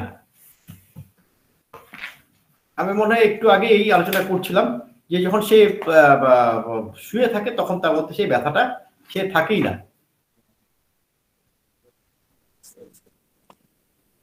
খারাপের মধ্যে আমরা দেখেছি এমন হ্যাঁ। তো এই এই জিনিসগুলোকে খুঁজে বের করে আপনারা যদি দেখেন, যে কোনো মেটিয়ামেটিকা থেরাপিউটিক্সের বই যদি দেখেন, আপনার কাছে যেটা আছে সেইখান থেকে আপনি নিশ্চিত পেয়ে যাবেন, ডিফারেন্সিয়েশনগুলো করতে পারবেন। আপনাকে মাথায় রাখতে হবে কজিশন, তার মায়োজেমেটিক কন্ডিশন, এগুলো থেকে তার ক্যারেক্টারিস্টিক দেখে, তার অকুপেশনাল হ্যাজার্ডস কি আছে সেটাকে দেখে একটা মেডিসিন তাকে দিতে হবে, তার রেস্ট্রিকশন দিতে হবে। এবং তার সাথে সাথে আপনাকে প্যালিয়েটিভ মেডিসিন অবশ্যই দিতে হবে, নাহলে পেশেন্টকে আপনি রাখতে পারবেন না। এবং ফিজিওথেরাপির অনেকগুলো ব্যায়াম আছে, সায়াটিক নার্ভের অনেকগুলো ব্যায়াম আছে, অনেক ব্যায়াম আছে যেটা থেকে সে রিলিফ পেতে পারে। আমি কি আপনাকে সন্তুষ্ট করতে পারলাম? হ্যাঁ স্যার, অনেক ধন্যবাদ আমার অ্যান্সারটা পেয়ে। এটাকে আপনাকে আপনি বুঝবেন না, আপনার পেশেন্টের ব্যাপারটা। আমি আপনার কথা শুনে আপনার পেশেন্টের মেডিসিন বলতে পারবো না, কারণ পেশেন্টটাকে আপনি দেখেছেন, তার গেস্টার, তার পোস্টার, তার আমি ক্যারেক্টার। পেশেন্টকে মেডিসিন দিয়েছি, ওই আগের থেকে একটু বেটার আছে। অবশ্যই দেখা বেটার থাকবে, আপনি অবশ্যই বেটার থাকবে। আপনি দেখুন তাকে, এই অ্যাঙ্গেলগুলো মাথায় নিয়ে আপনি যদি পেশেন্টকে অবজার্ভ করেন, আই হোপ আপনি সাকসেস হবেন। তবে অনেক এই ধন্যবাদ ধরনের স্যার। যখন হোল বডিতে যখন তার এইভাবে ছড়িয়ে গেছে, সেটাকে আপনি 100% কিউর করতে পারেন কখনো বলবেন না।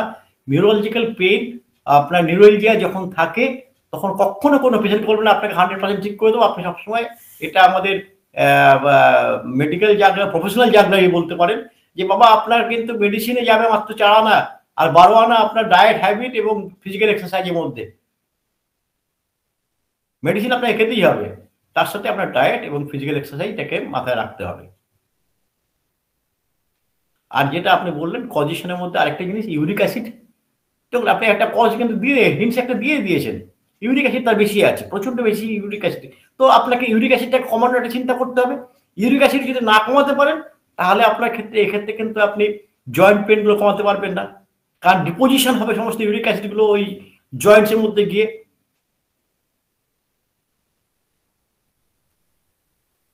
যখনই সেই ঠিক ইউরিক আছে। অ্যাসিড জয়েন্টসের মধ্যে জয়েন্ট হবে, জড়ো হয়ে থাকবে, অ্যাকুমুলেট করে থাকবে, তখন তার সেখানে পেন হবে।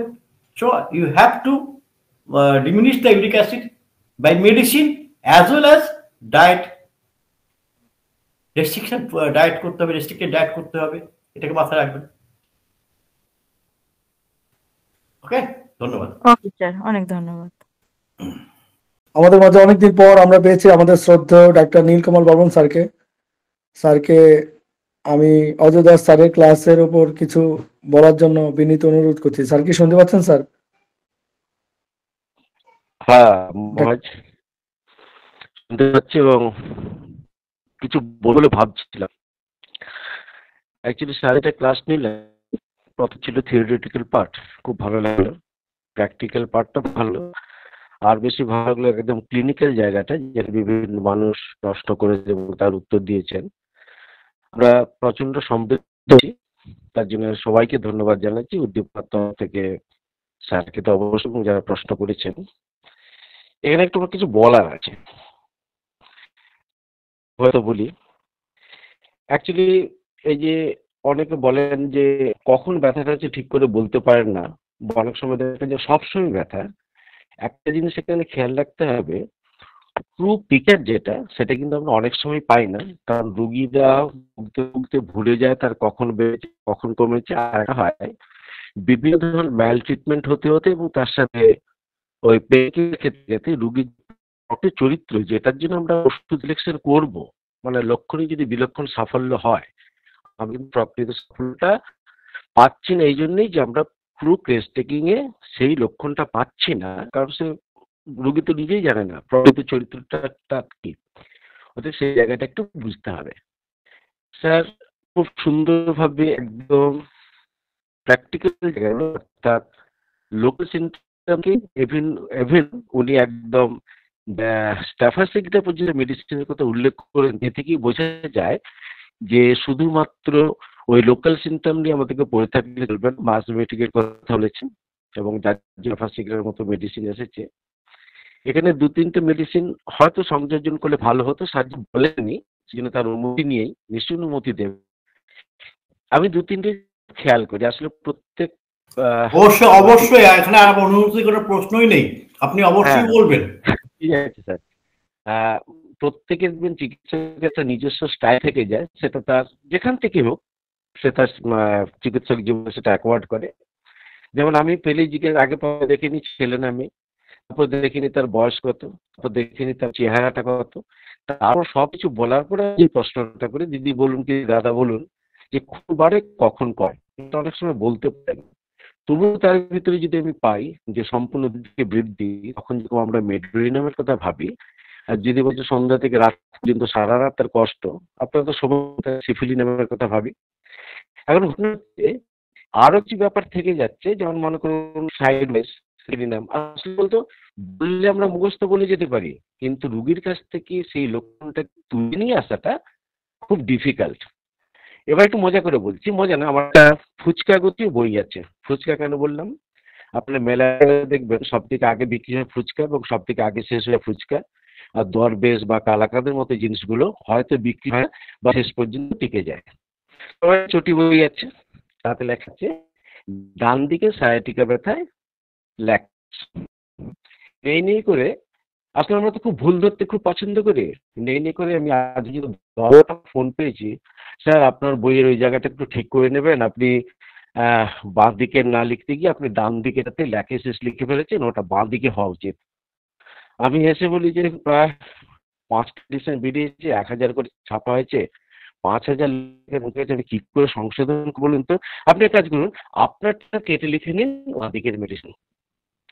এবার দেখুন আমি কথাটা বললাম, দুঃখের সাথে বললাম, হয়তো এটা আমার ভুল, প্রিন্টিং মিস্টেক হতেই পারে, কিন্তু আমি যে দেখেছি ওটা ডান দিকের মেডিসিন, আপনাকে ধরতে হবে তাহলে ওটা ডান দিকের মেডিসিন। আপনি যদি বড়ি খুলে দেখেন তাহলে দেখবেন রাইট সাইডেড সাইটিকার জন্য ওয়ান অফ দ্য মেডিসিন হচ্ছে ল্যাক্স। এবার যদি আপনি কেন্ট খুলে দেখবেন, বাঁ দিকে উনি দিয়েছেন মাত্র 7 গ্রেড, কিন্তু ডান দিকে দিয়েছেন ফার্স্ট গ্রেড বা কোথাও সেকেন্ড গ্রেড। এই জায়গাগুলো আমাদেরকে কিন্তু বুঝতে হবে, অন্যের মুখে জাল খেতে চলবে না, উপলব্ধি করতে হবে, অন্যের ভুল ধরলে চলবে না, নিজে উপলব্ধি করতে হবে। এত বড় ব্যাপার, পেশেন্টকে আপনি কিভাবে দেখছেন, যেটা প্রশ্ন উঠল, স্যার বললেন যে আমি তখনই একটা মেডিসিন বলতে পারছি না, একমাত্র কারণ হচ্ছে আপনি দেখুন তার পোস্টার, সিচুয়েশন, তার অ্যাগ্রাভেশন, অ্যামিলারেশন, তার মেন্টালিটি, তার ইটিওলজি, তার প্রফেশন। আসলে এই জায়গাটাকে যদি উপলব্ধি করতে পারি তাহলে কিন্তু আমাদের যে কোনো জায়গা, শুধু এই সায়াটিক নার্ভের চিকিৎসা কেন, প্রত্যেকটা জায়গা কিন্তু আমাদের সাফল্যটা কিন্তু অনেক বেশি আসবে। এই এক একটা আপনি হোমিও জার্নিটা আপনার যত বড় হবে, আপনি কিন্তু তত বেশি সমৃদ্ধ হবে। আর একটা ব্যাপার হচ্ছে, একটা দুটো রুগী থেকে কিন্তু হয় না, যারা শতাধিক রোগ দেখেছেন, মানে একটি নির্দিষ্ট রোগের ক্ষেত্রে, তাদের ক্ষেত্রে দেখবেন এই ধরনের জ্ঞান সমৃদ্ধ জায়গাগুলো কিন্তু প্রচন্ড কি বলবো উজ্জ্বল হয়ে থাকে এবং তারা চট করে দেখতে পারেন কোন জায়গায় কোন মেডিসিন। স্যার একটা দুটো মেডিসিনের কথা বলেছেন, এক হচ্ছে তার কনস্টিটিউশনাল যে তার সাথে যদি দরকার প্যারেটিভ, আমি সেটাকে সমর্থন করি। তবে একটা কথাই বলতে পারবো, যদি সত্যি কিউরেটিভের জায়গায় যায়, হাই ডাইলুশন কিন্তু মারাত্মক কাজ করে। এই যে ব্রায়োনিয়া বা রাস্টাক্স, আপনি দেখবেন 30 বা 200তে যতটা কাজ করে, আপনি যদি কনফার্ম হতে পারেন যেটা রাস্টাক্সের কেস কি লিস্ট মোশন অ্যাগ্রাভেশনের সাথে যদি ব্রায়োনিয়ার কেস, আপনি একদম হাই ডাইলুশন দেবেন। যদি তার মেন্টালিটির সাথে মিলে যায়, দেখবেন একটা মিরাকেল রেজাল্ট পাওয়া যায়। এইটুকু বলে উজাড় করে দিলাম নিজস্ব কিছু চিন্তা ভাবনা, হয়তো তাতে অনেকে ভালো লাগবে, হয়তো আমি সমালোচিত হবো, তাতে আমার কিচ্ছু এসেছে না। উদ্দীপনা দিয়েছি, ব্যক্তিগত মতামত প্রশ্ন করা, উদ্দীপনাকে ধন্যবাদ জানিয়ে স্যারেরা যে আছেন তাদের কাছ থেকে আরো কিছু শুনবো এই প্রত্যাশা রেখে আমার বক্তব্য শেষ করলাম। নমস্কার, সবাই ভালো থাকুন। ধন্যবাদ শ্রদ্ধেয় ডাক্তার নীলকমল বর্মন স্যারকে। স্যারের কাছ থেকে অত্যন্ত গুরুত্বপূর্ণ কিছু তথ্য আমরা পেলাম। স্যারকে অশেষ ধন্যবাদ জানাই ও শুকরিয়া। স্যার মাঝে মধ্যে আমাদের মাঝে যুক্ত হবেন, যদিও স্যার অনেক ব্যস্ত থাকেন। এটা আমরা প্রত্যাশা করি যে স্যার আমাদের সাথে নিয়মিত যুক্ত থাকবেন। আমাদের মাঝে উপস্থিত আছেন ডাক্তার প্রশান্ত কুমার রায় স্যার। স্যার কি শুনতে পাচ্ছেন স্যার? সমস্ত দিকপাল হোমিওপ্যাথদের মাঝে বলাটাও খুব দুষ্কর। প্রথমেই নমস্কার জানানো উচিত ডক্টর অজয় স্যারকে এবং নীলকমল স্যারকে। দুইজনেরই স্যারের বই অনেকেও পড়েছি। স্যার তো যেটা ল্যাকিসিস বললো 100%, খুদ ধরার আগে অবশ্যই নিজেরে জানতে হয়, এইটাই তো সমস্যা। যাই হোক, এই পেইন তো আছেই, নার্ভ রিলেটেড পেইন, বেশ কিছু পেইন কিন্তু দেখা যায় যে এর পিছনে সাইকোলজিক্যালও কিন্তু বেশ কিছু কারণ থাকে। দেখবেন কিচ্ছু মিলাতেও পারছেন না, পেইন বলে তো বলে। যাই হোক, সায়াটিকার অনেকগুলো, যদি স্যার অনুমতি দেয় একটা দুটো ওষুধ যদি বলতে পারি, বলা যাবে স্যার? আরে এখানে অনুভূতি কোনো প্রশ্নই নেই, আচ্ছা, বলুন, প্রত্যেকে আমরা হ্যাঁ শেয়ার করতে এসেছি। হ্যাঁ, স্যার তো খুব আগেই ভালো বলে গেছে, অনেকগুলো ওষুধের নাম নীলকমল স্যারও বললো, মেলোরিনাম ওষুধটাও কিন্তু যথেষ্ট ভালো। যাই হোক, এই যে শীতকালে দেবেন এই সায়াটিকা পেন গুলো কিন্তু খুব বেশি বাড়ে। শীতকালে বাতের ব্যথাও বাড়ে, সায়াটিকাও বাড়ে, কিন্তু এই শীতকালে যদি সায়াটিকা বাড়ে, গরমকালে যদি কমে, একবার ইগনেশিয়ার কথা ভাববেন, যথেষ্ট বেটার রেজাল্ট দেবে।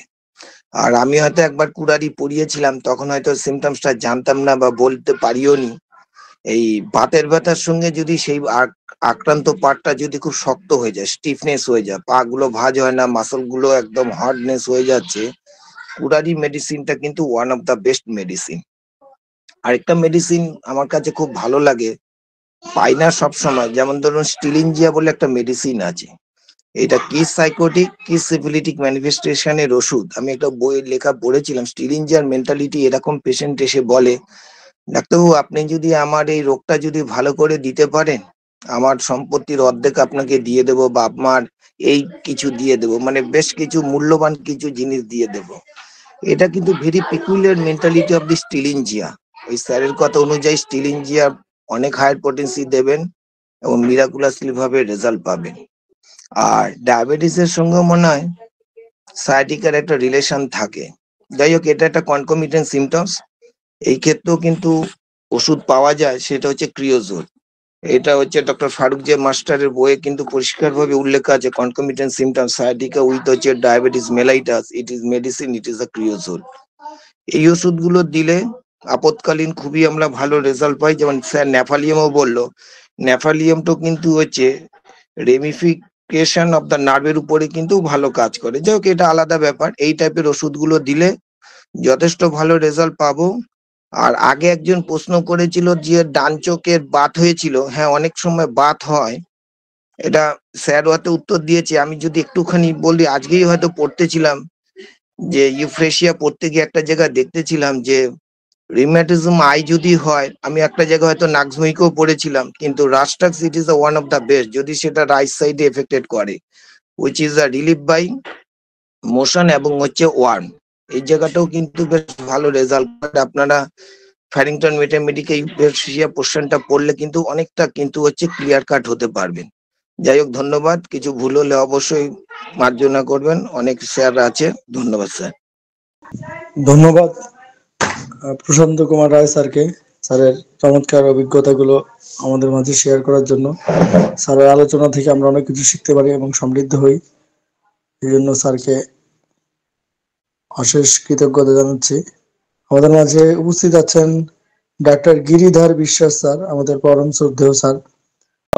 বক্তব্য, প্রধান বক্তার বক্তব্য, তারপরে সংযোজন, দুজন স্টলওয়ার্ড সংযোজন করলেন, তারপরে আর প্রশ্ন উত্তর, তারপরে বলার জায়গাটা অনেক সময় শেষ হয়ে গেছে।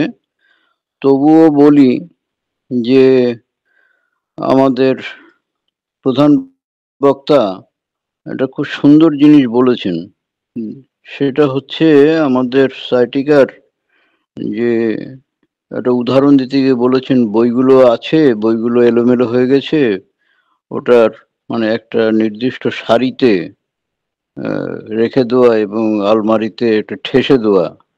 বা যদি আমরা এরকম ধরি যে কিছু ক্যারামের ঘুঁটি পরপর সাজিয়ে রেখেছি, একটা কোনোটা একটু ডাইনে সরে আছে, কোনোটা একটু বাঁয়ে সরে আছে, মানে এইভাবেই আমাদের ভার্টিব্রালগুলো মানে ডাইনে বাঁয়ে অনেক সময় সরে যেতে পারে। সেখানে যেটা বেরিয়ে আছে একটু ডান দিকে বেরিয়ে গেছে বা বাঁ দিকে বেরিয়ে গেছে, সেগুলোকে বালজিং বলা যায়, যেতে পারে। তো এই যে জায়গাটা, এই জায়গাটাকে সংশোধন করাটাই হচ্ছে আমাদের কাজ। যদি আমরা সংশোধন করে দিতে পারি তাহলে কিন্তু আমাদের পেনগুলো অনেক সময় কমে যাবে। এখন অনেকগুলো কথা বলা হয়েছে, সেখানে সুগারের কথা বলা হয়েছে। দেখুন, মানে যদি অনেক পেশেন্টের সাথে আপনার যোগাযোগ থাকে, আপনি চিকিৎসা না করুন, সবসময় যে আপনি চিকিৎসা করেই অভিজ্ঞতা করবেন, লাভ করবেন তা নয়। পেশেন্টের খবর নিয়েও অনেক সময় অভিজ্ঞতা লাভ করা যায়। যে আমি যার জন্য আমার থেকে সামান্য একটু বড় এক ভদ্রলোক, তিনি মানে ওই প্যাথোলজি ছিলেন, খুব ভালো, খুব খুব ভালো, মানে ওই কাজটা তিনি খুব যত্নের সঙ্গে করতেন এবং আমাদের এলাকায় যত ডাক্তার আছে তাকে যথেষ্ট প্রেফার করতেন। তো তিনি হঠাৎ করে যখন তার বয়স 70 আপ হলো, তখন দেখা যাচ্ছে যে তিনি ঠিকমতো হাঁটতে পারছেন না। তারপর এক সময় লাঠি নিয়েও হাঁটলেন, আর এত কাজের নেশা ছিল, ওই বাসে যাতায়াত করতেন বেশ কিছুটা রাস্তা, ধরুন প্রায় 15 কিলোমিটার রাস্তা বাসে যাতায়াত করতেন।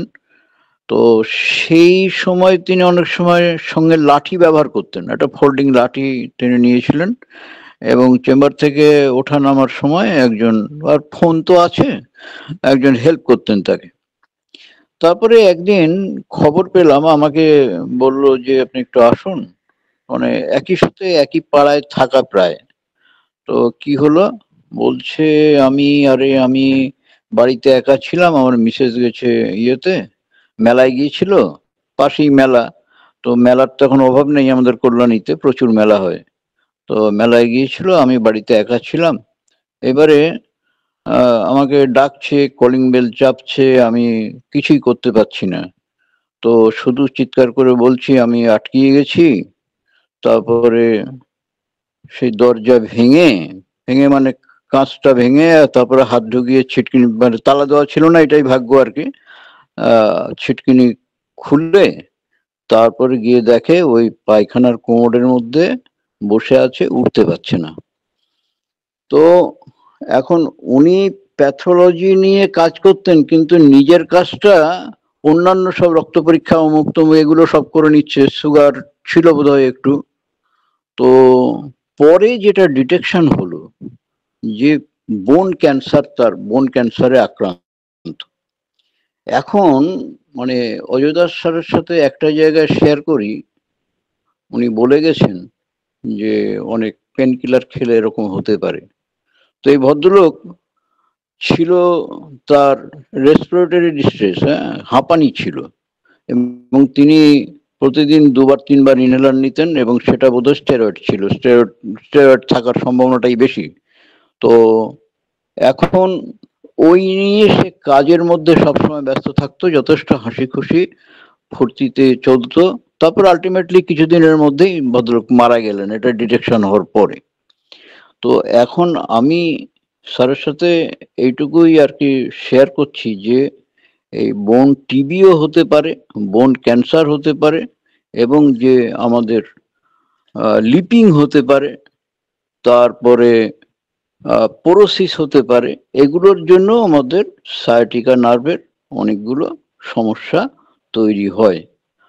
আর যেটা স্যার বলেছেন লর্ডোসিসের কথা বলেছেন, আর একটা কথা স্যার বলেছেন, ওটা ব্যাকা হয়ে যায় অনেক সময়, হ্যাঁ কাইফোসিস বলে একটা কথা আছে, যে ভার্টিব্রাল কলমটা একটা হয় ডান দিকে বা বাঁ দিকে বেঁকে যায়, লোকটা কাত হয়ে চলতে থাকে তখন, আর প্রচন্ড যন্ত্রণা, প্রচন্ড ব্যথা, এইভাবে তিনি চলতে থাকেন। তো সেখানেও কিন্তু শুধু কোমরের ব্যথা নয়, সেখান থেকেও মানে সায়াটিকা নার্ভের ব্যথা হতে পারে। আর ওই যে স্টেরয়েডের কথা বললাম, মানে প্রচন্ড, আসলে আমাদের হোমিওপ্যাথিতে সবসময় একটা ইয়ে করা হয়, বদনাম তো আমাদের যেটা ছড়িয়ে দেওয়া হয় আর কি, ছড়িয়ে দেওয়া হয়, আমাদের ডাক্তারদেরও দোষ আছে অনেক ক্ষেত্রে, আমরা সঠিকভাবে তাদেরকে গাইড করতে পারি না।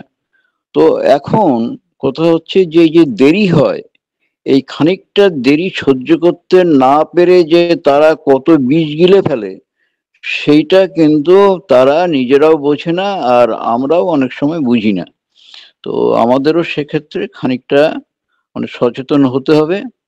আর হচ্ছে স্যার আর একটা কথা বললেন খুব ভালো, তিনি নামটা উল্লেখ করেননি, যেমন আইরিশ ভার্স বলতে গিয়ে তিনি বলেছেন যে আইরিশ ভার্সেও যদি তার মুখ টক হয়ে যায়, দাঁত টক হয়ে যায়, হ্যাঁ প্রচন্ড অ্যাসিডিটি হয়, তাহলে সেখানেও কিন্তু আমরা মানে সায়াটিক নার্ভের ব্যথা সেখানে আইরিশ ভার্সে আছে। তাহলে কি হলো ব্যাপারটা হলো যে অনেক সময় পার্থ স্যার আছেন, এখানে তিনি আশা করি এই কথাটা বলবেন যে অনেক সময় আমাদের কনকমিটেন্ট সিমটম গুলো কিন্তু আমাদের প্রধান সিমটমের থেকে ছাপিয়ে যায় যদি আমরা সেই কনকমিটেন্ট সিমটম গুলোকে মানে ঠিক মতো কাজে লাগাতে পারি।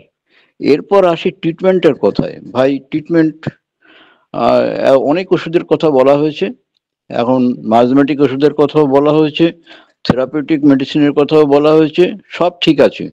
এখানে অজয় দাস স্যার একটা মানে কোনো এক ম্যামের কথা উত্তর দিতে গিয়ে বলেছেন পেশেন্ট আপনার কাছে, অত আমি এখান থেকে ওষুধ বলে দিতে পারবো না। একদম বাস্তব, একেবারে বাস্তব কথা। কেউ যদি মনে করেন যে আমি টেলিফোন করে খানিকটা ওষুধ জেনে নেবো, হ্যাঁ আপনি 10 জনের কাছে জানুন, আমিও জানতে চাই, ছোট বড় মানে নতুন পুরনো সবার কাছে আমি একটু জানতে চাই, কিন্তু ডিসিশন তো আমাকেই নিতে হবে। মানে আমি ওখান থেকে কালেকশন করে কিছু মানে অনুসন্ধানমূলক কিছু আমি ডাটা সেখান থেকে কালেকশন করলাম, কিন্তু এরপরে আমার পেশেন্ট, আমার রেপার্টারি, আমার বই, এইগুলো আমাকে গাইড করবে যে আমি কোন মেডিসিন দেব। আচ্ছা, তো এখন সব থেকে বড় কথা হচ্ছে যে একটা এক ম্যামও বললেন যে ফিজিওথেরাপির যে এগুলো দিতে, অবশ্যই আপনি ফিজিওথেরাপির ব্যাপারগুলো দেখে নেবেন, ট্র্যাকশন দেওয়া একটা ব্যাপার আছে। এখন কথা হচ্ছে মানে আমাকে এক লেম্যান অন্য একটা বিষয় আমাকে বলেছিল যে খোকা, আমি তখন গোপদাড়ি ভালো করে ওঠেনি, ডিএমএস পাস করে গেছি এরকম সময়, তো আমাকে বলছে খোকা তোমাদের ওইসব ওষুধ বেকার। তো আমি বললাম কি, মানে এইভাবে উনি বলতে চাইলেন, যেটা বোঝাতে চাইলেন আর কি, সেই গল্পটা আজকে আর করি না, অনেকবার করেছি হয়তো অনেক জায়গায়। সেটা বিষয়টা হচ্ছে যে patient is the best doctor. Say patient কিসে ভালো থাকছে, কি পজিশনে সে আরাম পাচ্ছে, এইগুলো দেখেও কিন্তু আমরা যে তার এক্সারসাইজকে দিতে পারি। তোমার কি বাবু সামনে ঝুঁকলে ভালো থাকছো, তাহলে তো ব্যায়াম যেটা দিতে হবে একটু সামনে ঝোঁকার ব্যায়াম দিতে হবে। যদি বলা হয় যে না বেশি এইসব ক্ষেত্রে আমরা সামনে ঝোঁকার বিষয়টা বেশি মানে রেস্ট্রিকশন করি, সামনে ঝুঁকো না, কিন্তু অনেক সময় দেখা যায় যে সামনে ঝুঁকলে সে একটু আরাম পাচ্ছে, তাহলে আমরা এমন কিছু ব্যায়াম সাজেস্ট করব যেখানে একটু সামনে ঝোঁকা যায়। আর পিছনে ঝুঁকলে যদি আমরা, যেমন আমাদের যেটা ইয়ে আছে একটা ওই আসন আছে না, যে ওই সাপের মতো ফনা ধরে ওঠে, তো ওইরকম ওই ব্যায়ামটা নামটা এক্ষুনি ভুলে গেলাম, রোজই আমিও করি। তো এইগুলো যদি আমরা ভুজাঙ্গাসন, তারপরে শলভাসন, এগুলো কিন্তু আমাদের সাইটিক নার্ভের ওপরে খুব খুব ভালো কাজ করে। তারপর আরেকটা হচ্ছে একদম স্ট্রেট বসে থাকা। মানে আমরা বেকাচোরা হয়ে বেশি বসলে কি হবে, আমাদের বেশিরভাগই হয়, অজয় দাস স্যার বারবার বলে গেলেন যে বেশিরভাগই হয় আমাদের ভার্টিব্রাল কলামটা চেপে যায়। এই চেপে যাওয়াটা বয়স যত হবে তো চেপে যাবেই, মানুষ বয়স হলে আস্তে আস্তে কি হয়, হাইটে ছোট হয়ে যায়। তাহলে এই চেপে যাওয়াটাকে যদি আমাকে রোধ করতে হয়, আমাকে সবসময় সোজা হয়ে বসতে হবে। এবং ওই প্লাস্টিকের চেয়ারগুলোকে মানে আপনি পেশেন্টদের পরিষ্কার করে বলবেন যে প্লাস্টিকের চেয়ার বর্জন করো, প্লাস্টিকের চেয়ারে বসলে ঠিক মতো সোজা হয়ে বসা যায় না, কাঠের চেয়ারে বসতে হবে, বা প্লাস্টিকের চেয়ার হোক ওরকম কাঠের চেয়ারের মতন ফ্ল্যাট হতে হবে, যাতে আমাদের মাজাটা বেঁকে না যায়। বা অনেক সময় যারা মানে ধ্যান ট্যান করে, মানে আসন কেটে বসে একদম মেরুদণ্ড সোজা করে যদি 15 মিনিটের উপরে বসে থাকা যায়, তাহলে পায়ে ঝিঁঝি লাগবে হয়তো, কিন্তু রক্ত চলাচল করতে পারবে না তো, কিন্তু দেখা যাবে মনে হচ্ছে যেন মেরুদণ্ডটা ছেড়ে যাচ্ছে, আমি যেন একটু লম্বা হয়ে যাচ্ছি। হ্যাঁ, এটা একটা ব্যায়াম। আর একটা হচ্ছে ওই দেয়াল ধরে মানে দেয়াল বেয়ে যেন আমি উঠছি, এভাবে আমাকে অনেকটা এগিয়ে যদি মানে লম্বা মতো হয়ে যেতে পারি, এটার একটা ব্যায়াম। এবার মনীষ স্যার আপনি একটু দেখিয়ে দেবেন যদি আপনার কাছে ভিডিওগুলো থাকে, অনেকেই উপকৃত হবে, বিশেষ করে আমাদের নতুন ভাই বোনগুলো তারা উপকৃত হবে, খুব ভালো। আর বোধহয় আর কিছু বলার নেই। ওষুধ তো জেনে নিতে হবে। আমাদের প্রশান্ত স্যার একটা খুব ভালো ওষুধ বলেছেন, ক্রিওজোট, জানি না, আমি এইভাবে কোনোদিন ভাবিনি, তবে এখন মানে একটু ভাবতে ইচ্ছা করছে আর কি। তো আর হচ্ছে নীলকমল বর্মনের সাথে একটা জায়গায় আমি একটু বলে দেই, তাহলে ডবল এল দিলে পিলারটা হয়তো একটু শক্ত হবে। হ্যাঁ, মানে হোয়েন মানে পেইন ফ্রম নার্ভ, যত পেন, সব নার্ভ না থাকলে তো পেন হতো না, নার্ভটা কেটে দিলে, ওই জায়গায় নার্ভটা কেটে দিলে তার সেখানে তো আর পেন হবে না। কিন্তু মানে আমাদের মাথায় রাখতে হবে যে যদি পেশেন্টের ভাইটাল ফোর্স খুব দুর্বল হয়ে না যায়, তাহলে আমরা রাস্ট্রাক্স এবং ব্রায়োনিয়া এবং ফাইটোলক্কা এবং রুটা, এদের যদি আমি পরিষ্কার সিমটম পেয়ে যাই, তার মানে ইয়ে করতে, কেস টেকিং করতে করতে, তাহলে নট লেস দ্যান 1 mm। হ্যাঁ, পেশেন্ট যদি খুব নেতিয়ে পড়ে, এই কথাটা আমি মাঝে মাঝে ব্যবহার করছি, পেশেন্ট খুব নেতিয়ে পড়েছে, সেখানে আমি 1 mm যাব না, তাহলেও আমরা 200 থেকে শুরু করব। হ্যাঁ, আর যদি পেশেন্ট সবল শক্ত থাকে, তাকে কিন্তু নট লেস দ্যান 1 mm। আপনি হাই পোটেন্সি ব্যবহার করুন, 10 mm 50 mm দিয়ে শুরু করুন, দেখবেন যে পেশেন্টটা মেবি, পার্থ স্যার এখনই হয়তো বলবে, ইট মে বি প্যালিয়েশন, হোক না প্যালিয়েশন, খানিকটা সে আরাম পেল।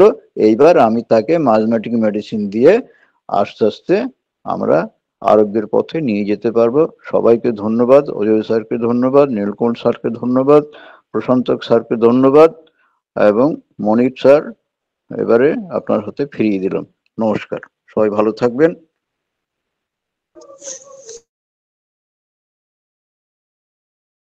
হ্যাঁ মনীষ স্যার, আমার বলা শেষ হয়েছে। হ্যাঁ, ধন্যবাদ গিরিধর বিশ্বাস স্যারকে। স্যার অনেক চমক দেখালেন। স্যারের মাধ্যমে আমরা অনেক ব্যায়াম এবং ম্যানেজমেন্ট সম্পর্কে, বিশেষ করে আমাদের মেরুদণ্ডের সুরক্ষার জন্য এবং সুস্বাস্থ্যের জন্য যে দিক নির্দেশনা গুলো পেলাম, তা আমাদের খুবই মূল্যবান এবং খুবই গুরুত্বপূর্ণ আমি মনে করি। তো আশা করি সবাই এগুলোর দিকে বিশেষভাবে খেয়াল রাখবেন। আসলে ওষুধের সাথে সাথে ম্যানেজমেন্ট, ব্যায়াম, এক্সারসাইজ বা এই যে বিষয়, আনুষঙ্গিক বিষয়গুলো, এগুলো খুবই গুরুত্বপূর্ণ আমাদের নার্ভের, আমাদের যে স্পাইনাল কর্ডের সুরক্ষা এবং সুস্বাস্থ্যের জন্য এগুলো খুবই গুরুত্বপূর্ণ। এদিকে আমাদের বিশেষভাবে খেয়াল রাখতে হবে। তো গিরিধর বিশ্বাস স্যার আলোচনা থেকে সেটাই প্রতীয়মান হয়। তো যেহেতু আমাদের সময় প্রায় অনেকখানি অতিক্রান্ত হয়ে গেছে, আমরা আজকে শেষ করতে চাই, যদিও শেষ করতে মন চাচ্ছে না। আমাদের আলোচনাটা এতই প্রাণবন্ত জমে উঠেছিল, কিন্তু আমাদের যেহেতু সময়ের গণ্ডিতে আমরা বাধা, আমাদের শেষ করতে হবে। তো আমি আমাদের শ্রদ্ধেয় ডাক্তার অজয় কুমার দাস স্যারকে বিশেষভাবে ধন্যবাদ এবং আন্তরিক কৃতজ্ঞতা জানাই, এবং যারা আমাদের সাথে আলোচনায় অংশগ্রহণ করলেন, ডাক্তার নীলকমল বর্মন স্যার, প্রশান্ত কুমার রায় স্যার, গিরিধর বিশ্বাস স্যার ও আরো যারা অংশগ্রহণ করলেন, সবাইকে আমাদের হোমিও উদ্দীপনা গ্রুপের পক্ষ থেকে আন্তরিক অভিনন্দন ও ধন্যবাদ জানাচ্ছি, এবং সবাইকে শুভরাত্রি জানিয়ে আমাদের হোমিও উদ্দীপনা গ্রুপের আজকের ক্লাসটির অফিসিয়ালি এখানেই সমাপ্তি ঘোষণা করছি। সবাই ভালো থাকবেন, সুস্থ থাকবেন, শুভরাত্রি, ধন্যবাদ।